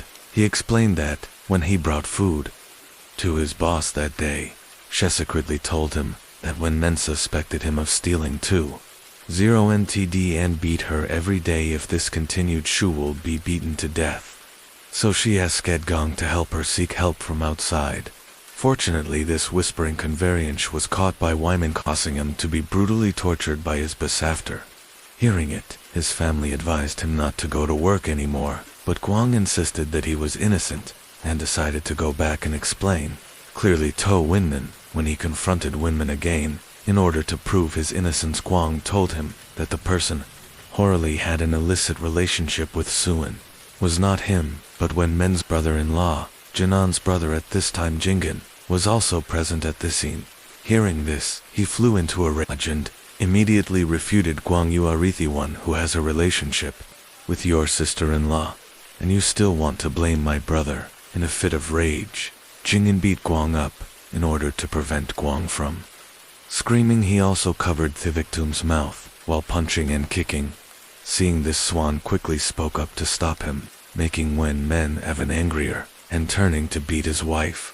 During the fight, Guang stopped breathing. Gon Swan died shortly after. One man on Jinggan realized that they had both committed the murder, so they went to buy digging tools and cement together, and disposed of the body together. When Men admitted that the whole incident from beginning to end was done by him and Gingan together, and that he had not killed the person alone, and then asked Gingan to help dispose of the body. However, he did not expect that Gingan would report it to the police the next day. When Men recounted that when he saw the police and reporters rushing into that store, he realized that he could no longer hide it at this time. He hurried Lyran to his lover Lu Wang, asking if he killed someone and needed to escape.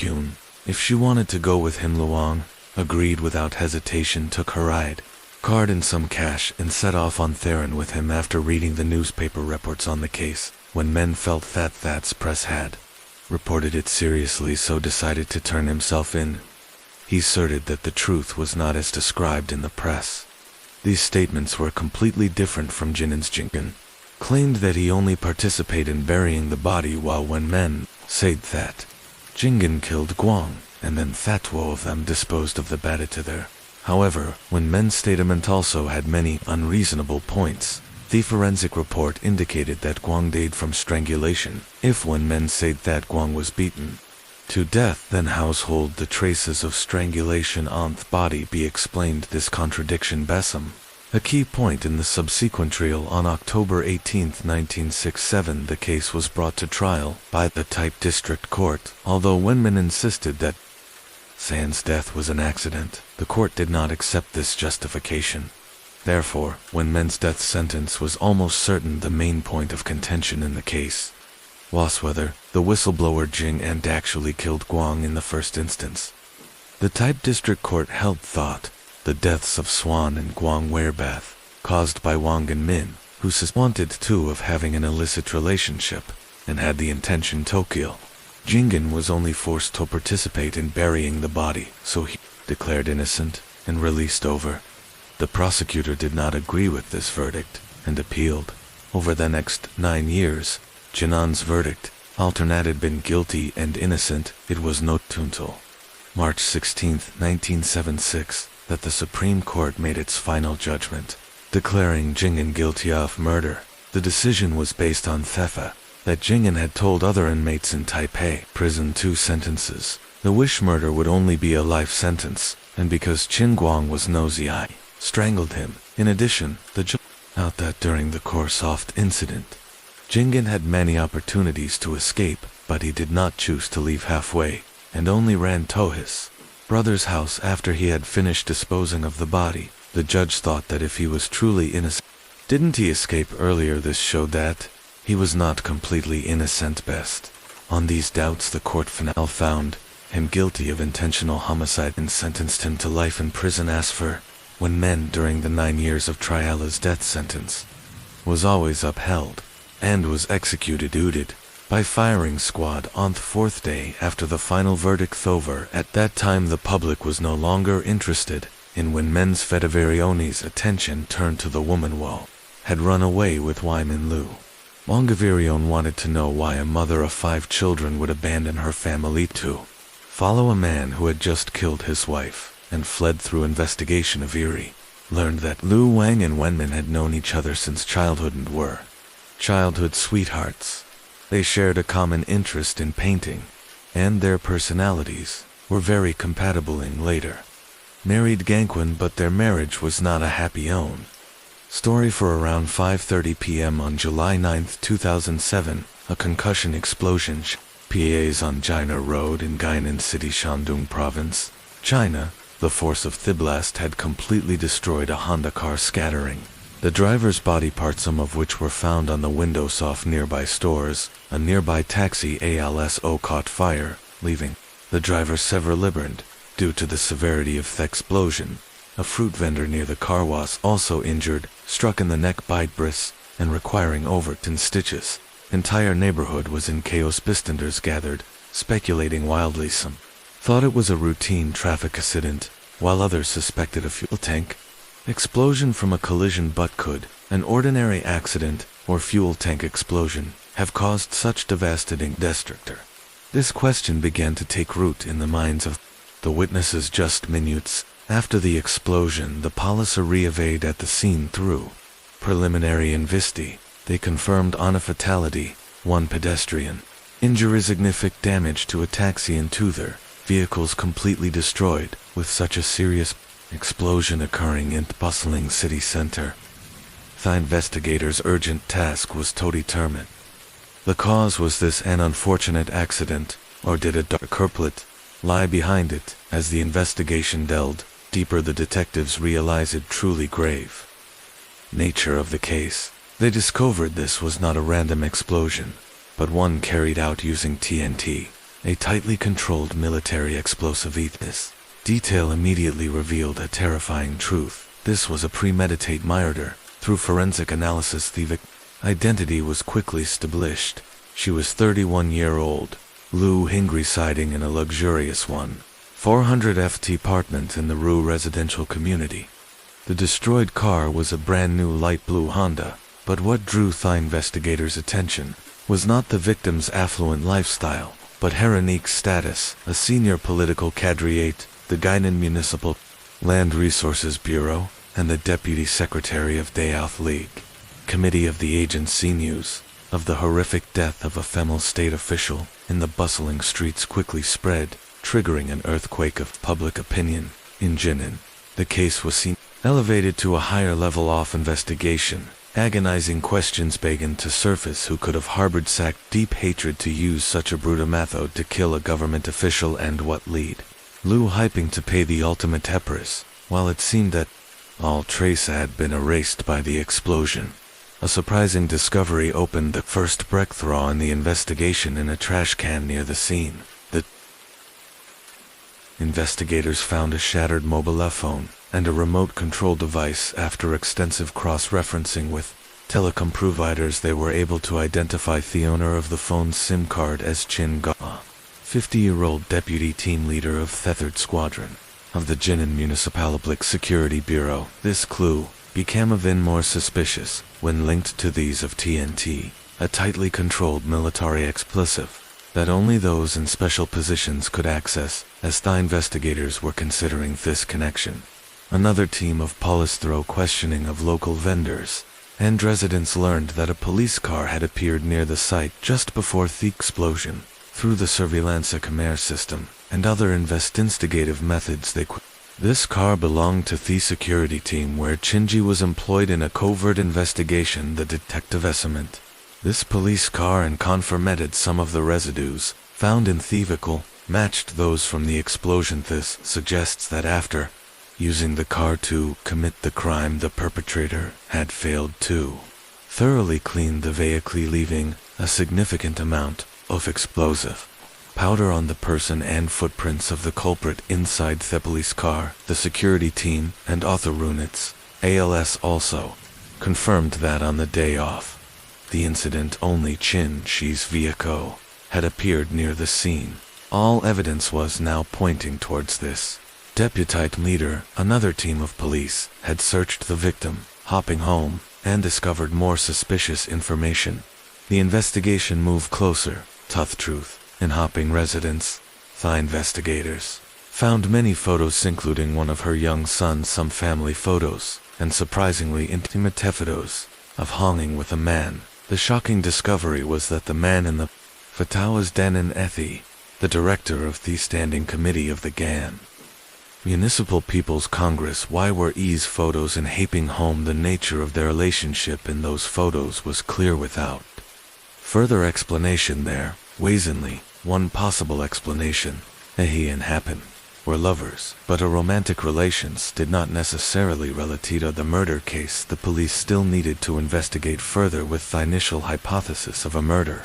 Motivated E, love or hatred. The investigators identified 3 primary suspects: Hung Jek's husband, who may still harbor resentment, Chingy the suspicious deputite meter, and Eti the secret lover of the victim. Each of them had the motive and capability to carry out this brutality. The circle of suspicion quickly narrowed as the police eliminated Haynes' ex-husband from the suspect list. However, an unexpected discovery pushed the investigation in an entirely new direction. The special relationship between Chingy and Ihi. Chingy was not just an ordinary police officer, but E's nephew-in-law.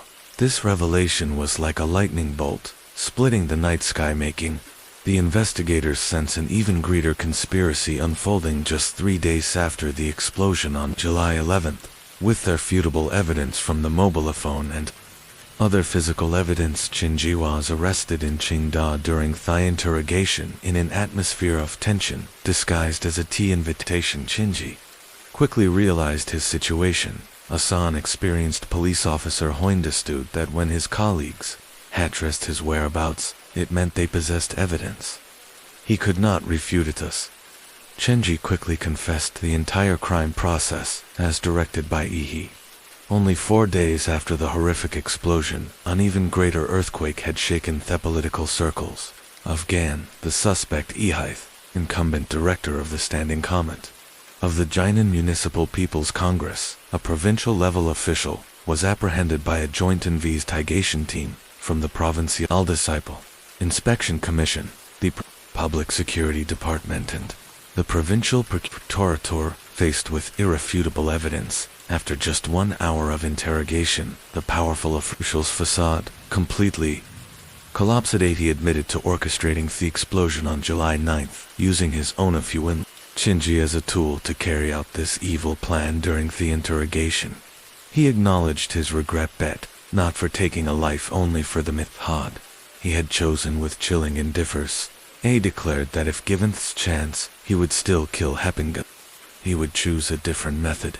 His tone, there was not a hint of remorse for the death of his former lover, only deep hatred and determination to end what he called their ill-fitments in a way that was perfect to him. Behind those cold words lay the haunting question: what had transformed their love into such deep hatred? The answer began with Danini's testimony, as he revealed the origin of this tragedy. A fleeting romance that had gone 14 years earlier. Duan was born on January 17, 1946, in Toa, poor farming family. His childhood was full of hardship. The early mornings cutting grass in the mist, the long days shorting buffalo under the sun, the late evenings feeding the pigs. A deep scar on the back of his left hand from a woodcutting accident remained an indelible mark of those difficult years, but poverty could not stop his ambition. Through extraordinary effort in 1965, He had passed the entrance exam to enter Zhangong University. As the first college student from his village, he became of the local community, likened to a golden phoenix taking flight from the chicken coop.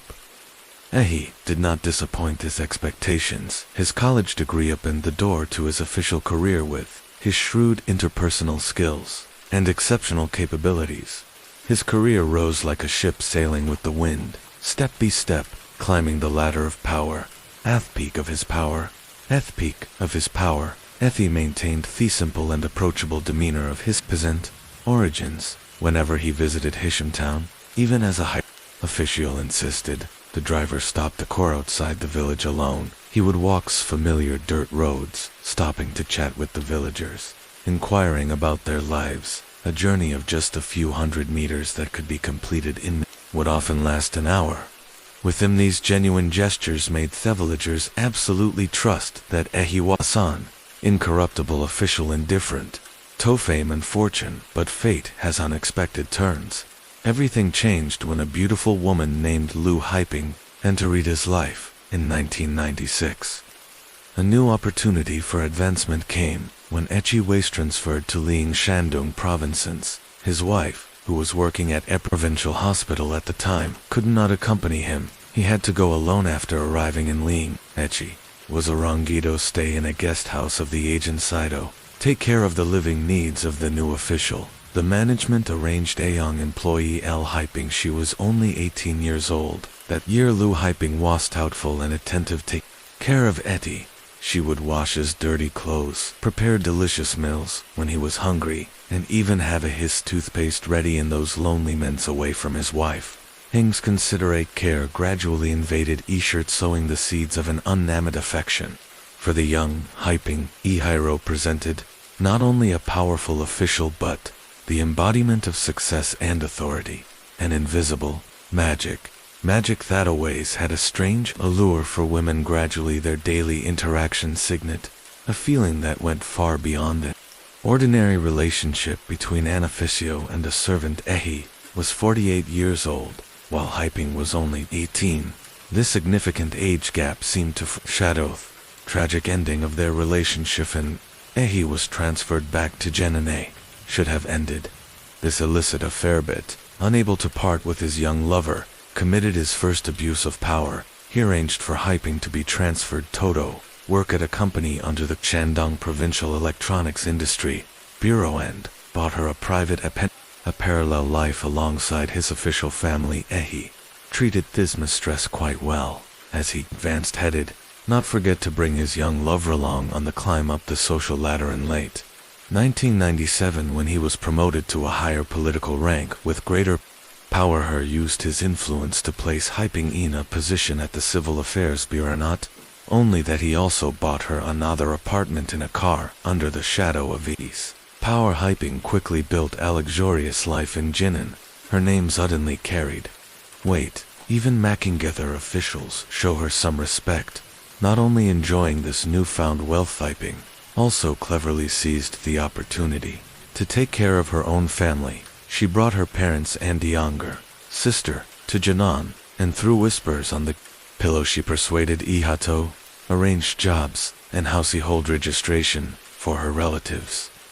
Haiping's insatiable greed had led the once incorruptible Ihi down the path of corruption. To satisfy her sentiments, he was forced to start accepting money to expedite matters. When rumors of his corruption reached the ears of his wife, her reaction surprised many. Instead of demanding a divorce, she chose to persuade her husband, hoping he would stop before it was too late. In front of his wife, Ehi pretended to listen and declared he had cut ties with Haiping, but behind those promises he continued Tachi, turning his relationship with the young lover into an even more carefully hidden, illicit affair. To deceive the public, Haiping even married a Dr. Butin. Reality, the two continued their secret. The truth was finally exposed when the doctor husband discovered the Shidan relationship and filed for divorce. Ironically, Duan Eti not only destroyed his own family, but also contributed to the collapse of his marriage. The sense of betrayal and injury gradually transformed into an insatiable greed in Haiping's heart.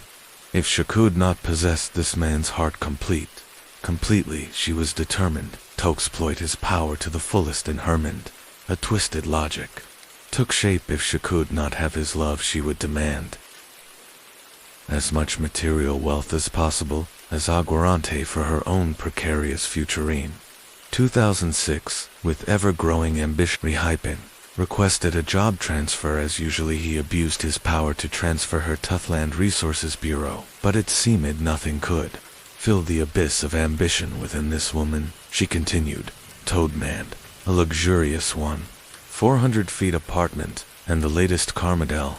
This was the residence and Karsha was using when the incident occurred. Greed was not simply a desire for material goods, but rooted in felonliness and resentment that had accumulated in the vast and cold apartment she lived a shadowy existence, waiting only for ease, hurried visits at 10 o'clock at night, after years of living in the darkness of their illicit offer. Hyping craved an official status, wanting to marry Ehi and stand beside him openly, no longer having to hide behind the walls of deception. But for Ehi, from the very beginning, she was just a fleeting grimace, never to become his legitimate wife. The arguments between them grew increasingly violent, and in her anger, Hyping began to use their as a double-edged sword, threatening her older lover. This had enraged De greatly. He felt that after he had elevated Hyping so much, she had become ungrateful and unappreciative of her. He began to seek ways to eliminate this threat. Hyping, like strong winds blowing at that tree of ease power, the fear of his secret being exposed gradually transformed into a dark intent. In his mind, though he tried to suppress it, the thought of eliminating this threat continued to smolder in his heart, waiting to erupt in his daily work. He silently sought someone to carry out this plan. This person had to be not only trustworthy enough to keep the bloody story secret, but also bold enough to execute it after many sleepless nights. He decided to choose his nephew-in-law Chinji as the son-in-law of E's elder brother. Chingi owed a considerable debt of gratitude to Ihi, who had used his power to secure the police officer's position and help him advance this familial relationship, reinforced by privileges and benefits, was an invisible chain. Binding their fates in E's Istis was the perfect tool for his sinister plan. In 2007, when Chinja visited E's home for the Lunar New Year, spoke to him about his troubles and expressed a desire for him to deal with Hyping. Chinji immediately agreed, saying that, since his work was all arranged by he naturally had to help him solve a fast problem. After discussion, they decided to eliminate Hyping through a stag traffic accident, but they later found that Hyping activities were mostly confined to the city center, where it would be difficult to gain enough speed of.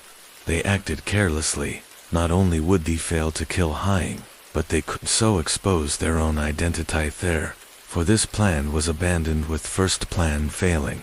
Chingi came up with another idea. As a former military engineer, he knew how to manufacture explosives.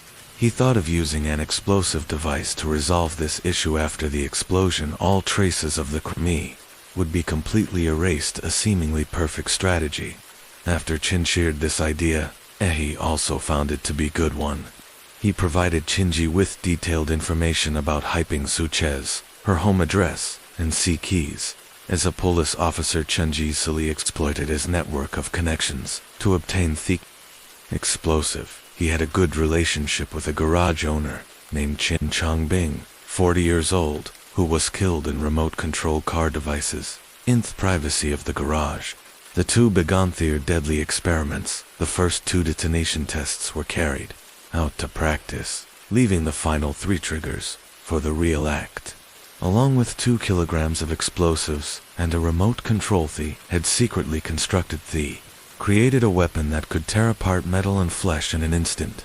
Butas, the murder weapon, was complete. Something in Chun's conscience suddenly awakened. He began to hesitate before the destructive power of what he had created. Thought that a simple button press could take a life, leaving no chance for redemption, began to haunt his mind.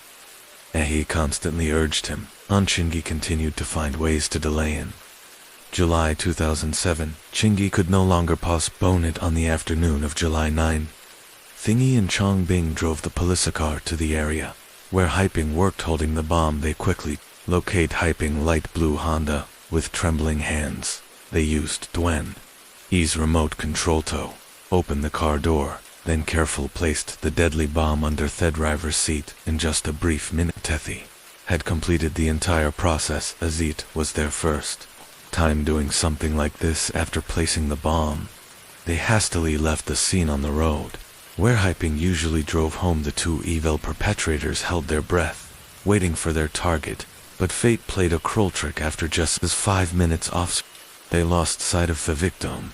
Chingy decided to take a desperate final move, driving to Generode, the familiar route.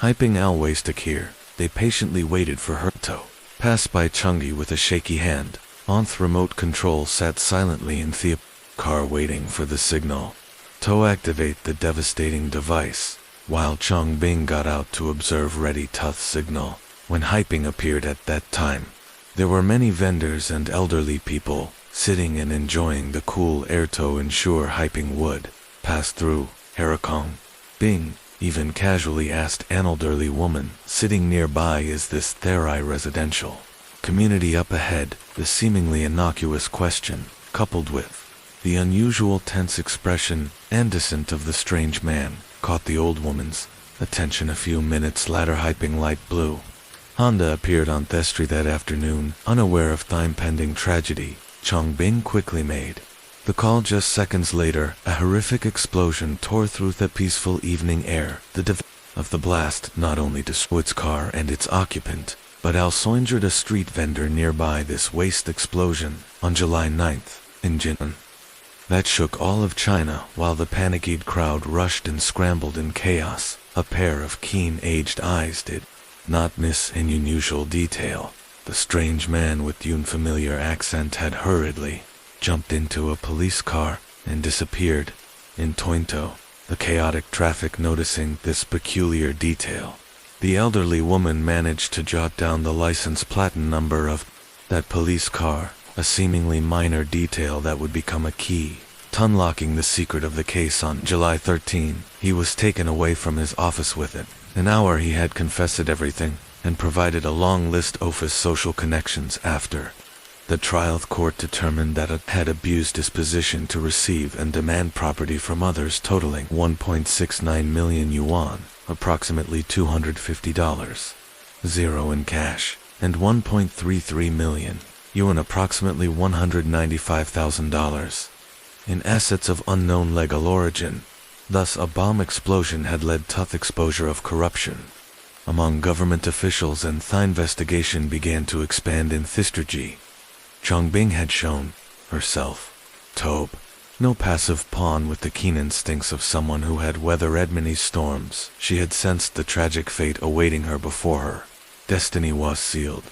She had told her family, "If I die, it is certainly he who killed me." He had also thought he could use his power to conclude the incident as an accident, as, due to the hot weather, causing a fuel tank explosion.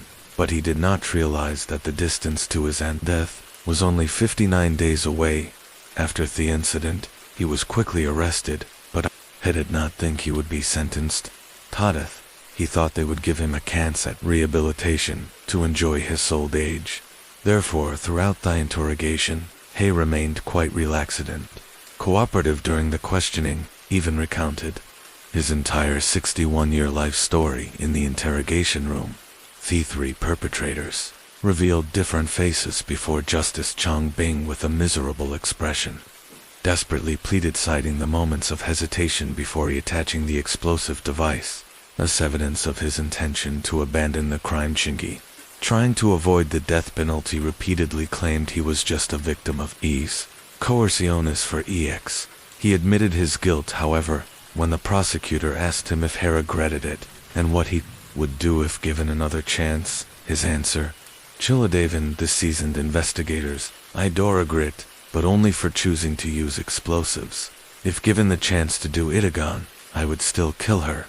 In fact, this was not the first time I had plotted to eliminate his lover." He said he had previously planned to kill her through gas poisoning, tire blowout on the highway, and many other methods. Butal had failed. There was one time when Yiping's car had a flat tire before exiting on the highway, and he failed to kill her but had to take responsibility for fixing her car. Ultimately, the court sentenced the defendant, Duan Eti, and Chinji to death, while the defendant, Chin Chang Bing, was sentenced to life imprisonment. Theremins between Lua Ping and Danan. He has showed that the 30-year age gap was not just a number, but a chasm that could not be filled by money or power. When selfish love intertwined with corrupted power. Tragedy Wasan, Avitable Story 5 on March 9, 2023. Jia's mother visited her daughters home in Yanjian to clean while tidying the bedroom. She noticed a refrigerator in the corner, covered with miscellaneous items. Seeing that it hadn't been cleaned for a long time, she decided to clean both the inside and outside while her daughter was away clearing away the clutter. She removed the sealing tape from the fridge and opened it. On the top shelf she found some frozen beef lamb. However, at the bottom of the fridge, she noticed a large object clearing away their remaining items. She discovered something horrifying. Her son-in-law Fan Hung Ho had been missing for 15 months. Frozen silent alongside the meat. Upon finding Fan's curled up body in the fridge, Jia's mother was paralyzed with fear and immediately ran out of the room to call her daughter. When Jia returned home and saw her panicked mother, she realized her secret hidden for over a year had been exposed. She confessed to her mother that she had killed her husband and stored his body in the refrigerator. Her mother's insistence jackled the police and turned herself in use of the Suzhou refrigerator murder case. Quickly went viral on social media, shocking the nation. The couple had been newlywed, striving for their careers, yet after 15 long months of lies and deception, their story turned into a horrifying tragedy. The victim, Fan Honghua, born in 1991 in Hananhu Province, was the second of 3 brothers. In a family that started from humble beginnings, his parents had worked selling pancakes from a 3-wheeled cart. To raise their son Samang, the 3 Fan was the most successful after graduating high school, was admitted to Suzhou University, booming the pride of his family, as Hugh worked hard to live up to their expectations. However, his post-graduation career wasn't ideal. After several job changes, he landed a position as a real estate broker in 2015. Initially, his family and friends didn't understand his choice, as the job didn't seem to align with his academic background. In their eyes, he had chosen the wrong career path, but it didn't take long for Fan to prove that his decision was well-founded. At the time, Fan foresaw potential in the real estate industry. In October 2016, shortly after starting his career, Suzhou implemented real estate regulations such as purchase restrictions and loan limitations. Before these policies took effect, residents of Suzhou, and even people from other regions, were eager to buy property in the city. The real estate market was so hot that houses sold almost instantly after being listed, and brokers could make significant profits. Fan Hongwei, ACA, real estate agent, entered the market at the perfect time. The demand was so high that many clients proactively elected him to purchase homes. In an exceptionally high transaction closure rate combined with his strong work ethic, he achieved remarkable success, earning a substantial income. Thanks to his outstanding performance, he was promoted to a managerial position at his company. Only did his career thrive, but Fan also found the love of his life in 2016. Shortly after starting his job, he met Jia Kali, 2 years younger than him, born in 1993. Jia was a native of Suzhou, Shuas, perceived as introverted and quiet. As they spent more time together, their affection gradually grew. On February 20, 2017, they officially confirmed their romantic relationship after they started dating.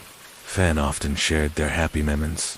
He added his girlfriend's initials to his online ID, and on the 20th of every month posted memories of their time together on special occasions.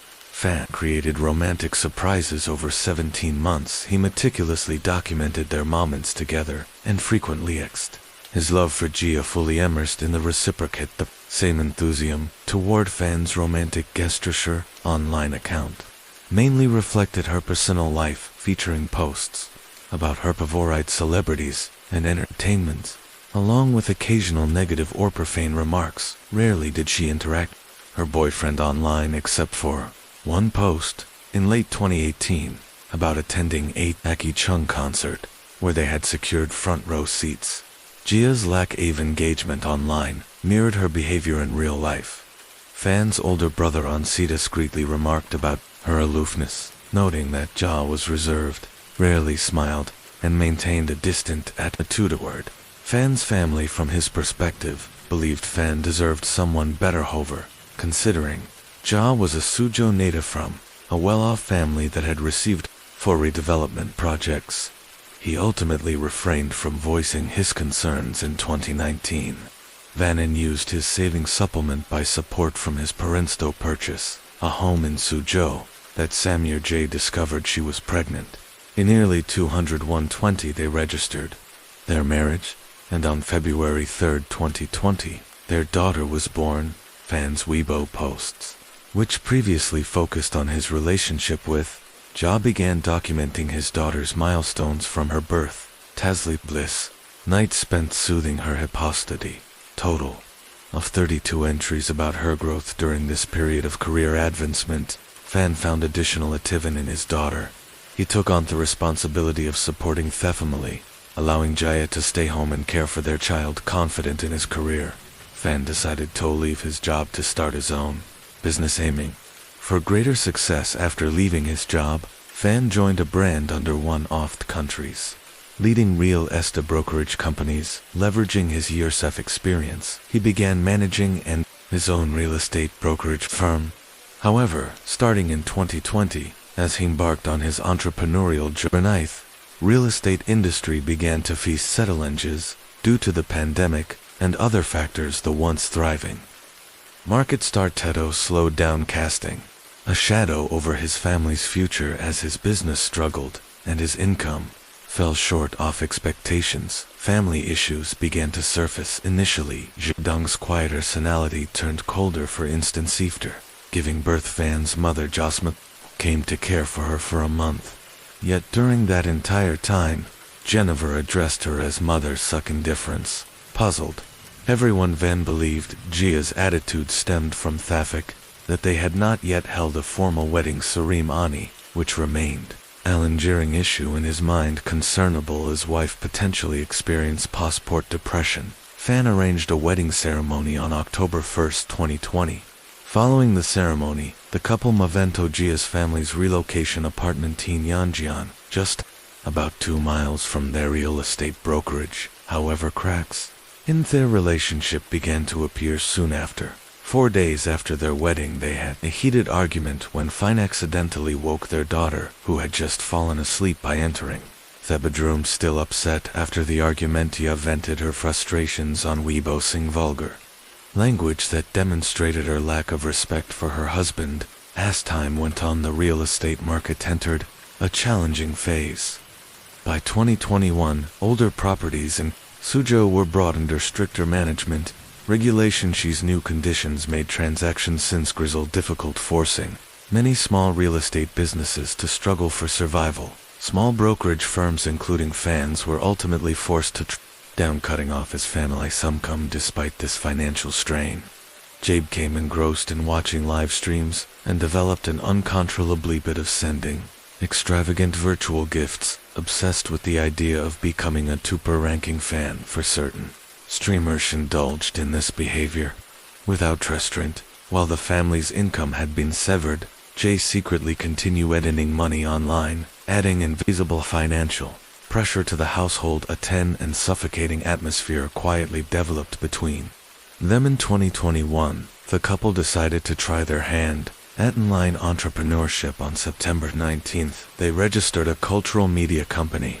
planning to create content reviewing local businesses and generate income through live stream sales. However, their efforts failed to gain much attention. They also took on some minor gigs to boost video views, but continued to struggle in this field. Meanwhile, Fan discovered that Ja had been sent inexpensive gifts to male streamers online. October 2021, Fan confided and his brother during a trip back to their hometown, revealing that Ja had spent hundreds of thousands of yuan gifting streamers. Ja explained that these gifts were different from standard in-app purchases. If she could become the top contributor for a streamer, she would earn a VIP account, which she claimed could be used to review and rate restaurants and other venues. As a result, money was lost, and Jaya realized she had been scammed. The promised refunds never materialized. The funds she used had been borrowed or charged to credit cards. It's unclear how Ja dealt with this crisis, but Fan ended up selling the house he and his family had purchased. It bore Their marriage to pay off the debt. Fan's family was puzzled by the turn of events, but gradually understood Fan and Jaya were facing financial difficulties. On November 24, 2021, Fan Hungoo returned to his hometown of Huntape, respects to his ancestors. Before traveling back to Dojo alone, his family could not have imagined that this would. Their final meeting with him by December 2021. Approximately 20 days later, Fan's family found it increasingly to contact him. He stopped at answering phone calls and video chats, responding only through text messages. Fan's mother grew worried, but could only ask Ja about his whereabouts. Ja explained that, due to business failures and mounting debts, Fan had left Suzhou to escape creditors, and was too afraid to contact his family, since their business had indeed been struggling. The family accepted this explanation. Occasionally Fan's WeChat moments were updated, and when the family asked about them, they even received location shares, which somewhat reassured them during this time. Jia frequently comforted Fan's family, urging them not to worry too much, claimed the couple remained in contact, and that Fan would return on steer. Financial troubles would resolve it over. Over the next 2 months, F began asking his family for money. The first request was for 30 yuan to cover Verdu rent. The second was a plea for help to repay a 43,000 yuan loan he had supposedly borrowed from his mother-in-law. Before leaving, in total, numerous reasons were given to request financial support. Fan's family was not wealthy, but each time Fan texted asking for money, whether it was a few thousand or tens of thousands of yuan, his mother sent the funds hoping it would help him overcome his difficulties and return them. Soon the brutal truth, however, was the chilling reality, revealed at the beginning of this story. By then Fan was already curled up in the refrigerator. Athi's home. The person who had been maintaining contact with Fan's family, persistently requesting money, was known other than Ja, the quiet and reserved woman they all knew. As time passed, the Lunar New Year of 2022 arrived. Fan's parents visited their son Shem, only to find that he still had not returned. Their granddaughter frequently licked how much she missed her father, which broke their hearts. After having a meal and sitting for a while, the couple left. Later, Fan's brothers receive another request for money. This time took over installments for a home loan. 3 months had passed since their last contact with Fan and the family. Something was seriously wrong, yet they still didn't suspect Jia. They believed instead that Fan might have fallen victim to a pyramid scheme. After discussing the situation, they decided to report the case to the police together with Ja. On February 24, 2022, Thelical Police Station in Fan Hung District received a missing person report. Fan family visited the station for times to inquire about the case, but Ja Dongle repeatedly obstructed the investigation. On one hand, she actively told the police that her husband had fled to escape debts, was working far from home, and that they were still in regular contact. She even claimed that Fan frequently communicated with his friends and colleagues. On the other hand, she reassured Fan's family, saying that he likely avoided them back because he didn't want them to see Jim in his diminished state, with no significant progress or adverse findings from the police investigation. Fan's family reluctantly accepted Gio's explanation. They even felt sorry for her, belief she was struggling alone to raise their daughter, while Fan's supposed escape from debt left them living in hardship. F's older brother grew increasingly frustrated and sent an angry message to his younger brother, scolding him for failing to call home to assure them of his safety. He even questioned whether the person replying to the text was really Fan, despite his demands. The responses remained limited to text messages with no calls. As the agonizing wait continued, the Madadam Festival of 2022 approached. Finn's parents planned to visit Yanji and Tosi, their granddaughter, but Jia's mother informed them that 2 months earlier, Jahat suddenly moved out with her daughters, had taken only the television and refrigerator, and had not even informed own mother of her depart. Chera concert. By the sudden disappearance, mother reported the situation to the police. The police quickly traced Segya to a rental apartment in Shining district. When Jia's mother visited, Her Jia appeared annoyed and refused to explain her reasons for moving, unable to persuade her.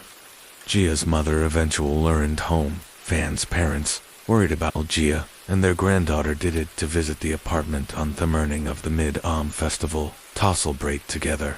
During their visit, Fan's older brother noticed the refrigerator that had been moved from the previous home. The refrigerator was plugged in but sealed shut with tape, which struck him as unusual. However, out of respect for Jia, he refrained from asking questions. In October 2022, Jay suddenly returned with her daughter to their former home by the Lunar New Year of 2023. She even took her daughter to Fan's hometown to celebrate. Ji reassured family that their debt problems were nearly resolved and expressed confidence that Fan would soon return. Cling to this fragile hope. Fan's family endured another holiday without him. On March 8, 2023, 15 months after Fan's disappearance, the family received a message from him stating, "I plan to come home next month." Their relief was short-lived. The very next day, on March 9, Jia's mother discovered the secret had been hidden for 15 months inside the refrigerator. Following her mother's insistence, Jia confessed to the police and was immediately arrested. Conducted an autopsy on Fan Hongwei. According to information obtained from media interviews with Fan's relatives, the cause of death was determined to be drug poisoning and carbon monoxide poisoning. Jay had later placed his body in the refrigerator. The specific timeline and details of what occurred that day remain undisclosed. When questioned about her motive, simply attributed it to family disputes. To say the money Fan's family provided to help resolve his debts ended up in Jia's hands. She deceived Fan's parents into giving her 200 yuan, borrowed 50,000 yuan from his younger brother, and even obtained 120,000 yuan from her own parents under the pretense of helping Fan. In total, she swindled 370,000 yuan, roughly equivalent to $50,000 based on current exchange rates. Reason for her insatiable need for funds was her uncontrollable spending habits, primarily driven by her obsession with sending extravagant virtual gifts to streamers. This financial strain may have been the catalyst for her decision to murder her husband. Even after killing her husband, Jay continued to be an avid fan of a music streamer, climbing to the top of his fan leaderboard to express his gratitude for her unwavering support. Streamer dedicated several posts to Jia's relationship with the streamer, placed her far ahead of other fans in terms of interaction and recognition. The streamer prominently acknowledged her in his music content on the platform. Jia's account achieved the rank of Duca title, requiring at least 30 million experience points, equivalent to spending 0 yuan on virtual gifts. Rappers indicate that this streamer also responded in Suzhou. A few months after Fan's murder, Jia began interacting with him more frequently. Unlike the reserved, quiet persona known to her acquaintances, Zhou appeared active and even flirtatious in her interactions with the streamer. Her Weibo posts during this period hinted at an emotional entanglement with melancholic reflections that seemed to stem from a romantic involvement. It became clear that these feelings were not directed toward her deceased husband. Netizens speculated that Jia and the streamer had a questionable relationship, as the large sums of money she deceitfully obtained were voluntarily spent on gifts for him amid public outski. The media company representing streamer issued a statement denying that Jia had spent 300 yuan on him. They also claimed that Jia met the streamer after Fan's death, asserting that the marital conflict between Jay and Fan had no connection to the streamer. When pressed by the media, the streamer responded with a single statement: "I didn't know she was married." However, Fan had reportedly discovered his wife's reckless spending on streamers and her mounting debts before his murder, suggesting that Jia might have been supporting multiple streamers during this time. Jia's short video account was frequently updated in the digital world. She carefully curated her videos, featuring scenes of gourmet dining, gaming, traveling, and reflective captions. So, the while she lived in the same house as her husband's corpse, this behavior revealed a chilling lack of remorse or guilt. She calmly posted selfies and wrote, "Soul healing" caption, seemingly convincing herself of her narrative. However, the police believeth that for a seemingly gentle woman to go from conceiving the idea of murder to carrying it out, there must have been something that pushed her beyond her mental limits. These limits for most people are often tied to money, relationships, or family dynamics based in the available information. Fan Hung was a loving father, a dutiful son, and a family-oriented individual. He was willing to sell their home to pay off debts resulting from his wife's poor decisions, which ultimately led to him being swindled out of hundreds of thousands of yuan. There is no evidence to suggest that Fan was extravagant or had personal lifestyle issues if the murder stemmed from irreconcilability caused by his mistakes. Jia asked, more vulnerable party would not have needed to hide anything. Moreover, her continued deceit toward Fan's family afterward clearly indicates where Elijah appeared to lack affection for Fan, at least. After their marriage, unplanned pregnancy seemed to have hastened their union. Combined with the failure of their business, she was soon happy in the marriage. Outwardly she tried to maintain the appearance of normally, but inwardly she relied on Samithan to compensate for her dissatisfaction. This became a secret she hid through lies. A secret that like a lie contradicted the image she presented to the world. Vanan may have uncovered her true nature through certain events. This realization could have made Ja feel unprecedentedly threatened, prompting her to eliminate him to avoid exposure. At its core, the crime leans toward a premeditated silencing of the victim. Jaya likely understood that her Fan fleeing to escape debts would eventually unravel her unrelenting fraudulent behavior. Afterward was incensed her last hurrah on December 21, St. 22-3. The Suzhou Intermediate People's Court held a trial for Jay on charges of intentional homicide and fraud. The court did not announce the verdict immediately after the hearing. Fan's family stated they would not forgive the defendant. Their demands included the maximum penalty and full compensation for the financial losses they had suffered. The question of whether Shadongal will face the death penalty has become a topic of public interest, while she turned it herself in. This does not automatically grant leniency in many death penalty cases. Even when defendants confess, the courts may rule that the confession alone is insufficient to warrant a lighter sentence. This case has drawn comparisons to the 2016 Shanghai freezer murder, in which Exo Shedong hid his wife's body in a freezer for 105 days. Zovan Tuli surrendered to the police, but was sentenced to death. Other mitigating factors that might reduce a sentence include forgiveness from the victim's family being pregnant, or McKang's significant contributions to society. Furs only forgiveness from Fan's family could apply. However, Fan Hung's family has refused to grant forgiveness or waived their civil compensation claims. Menstruating a firm resolve to hold her fully accountable. At this point, the court needs to determine whether Zhou planned the crime in advance. If it is proven that she used pre-prepared poison, this would qualify as premeditated murder. Following the act, her efforts to conceal the crime, evade investigation, exploit the victim's identity for fraud, and show no remorse demonstrate an extremely malicious and deliberate intent. Although the court has not yet delivered a verdict, considering the severity of this heinous crime, the need to create a deterrent effect in society and the precedent set by similar cases, Shedong is highly likely to receive the penalty. However, the final outcome here, the possibility of an appeal reversing the decision, remains uncertain, and until the official sentencing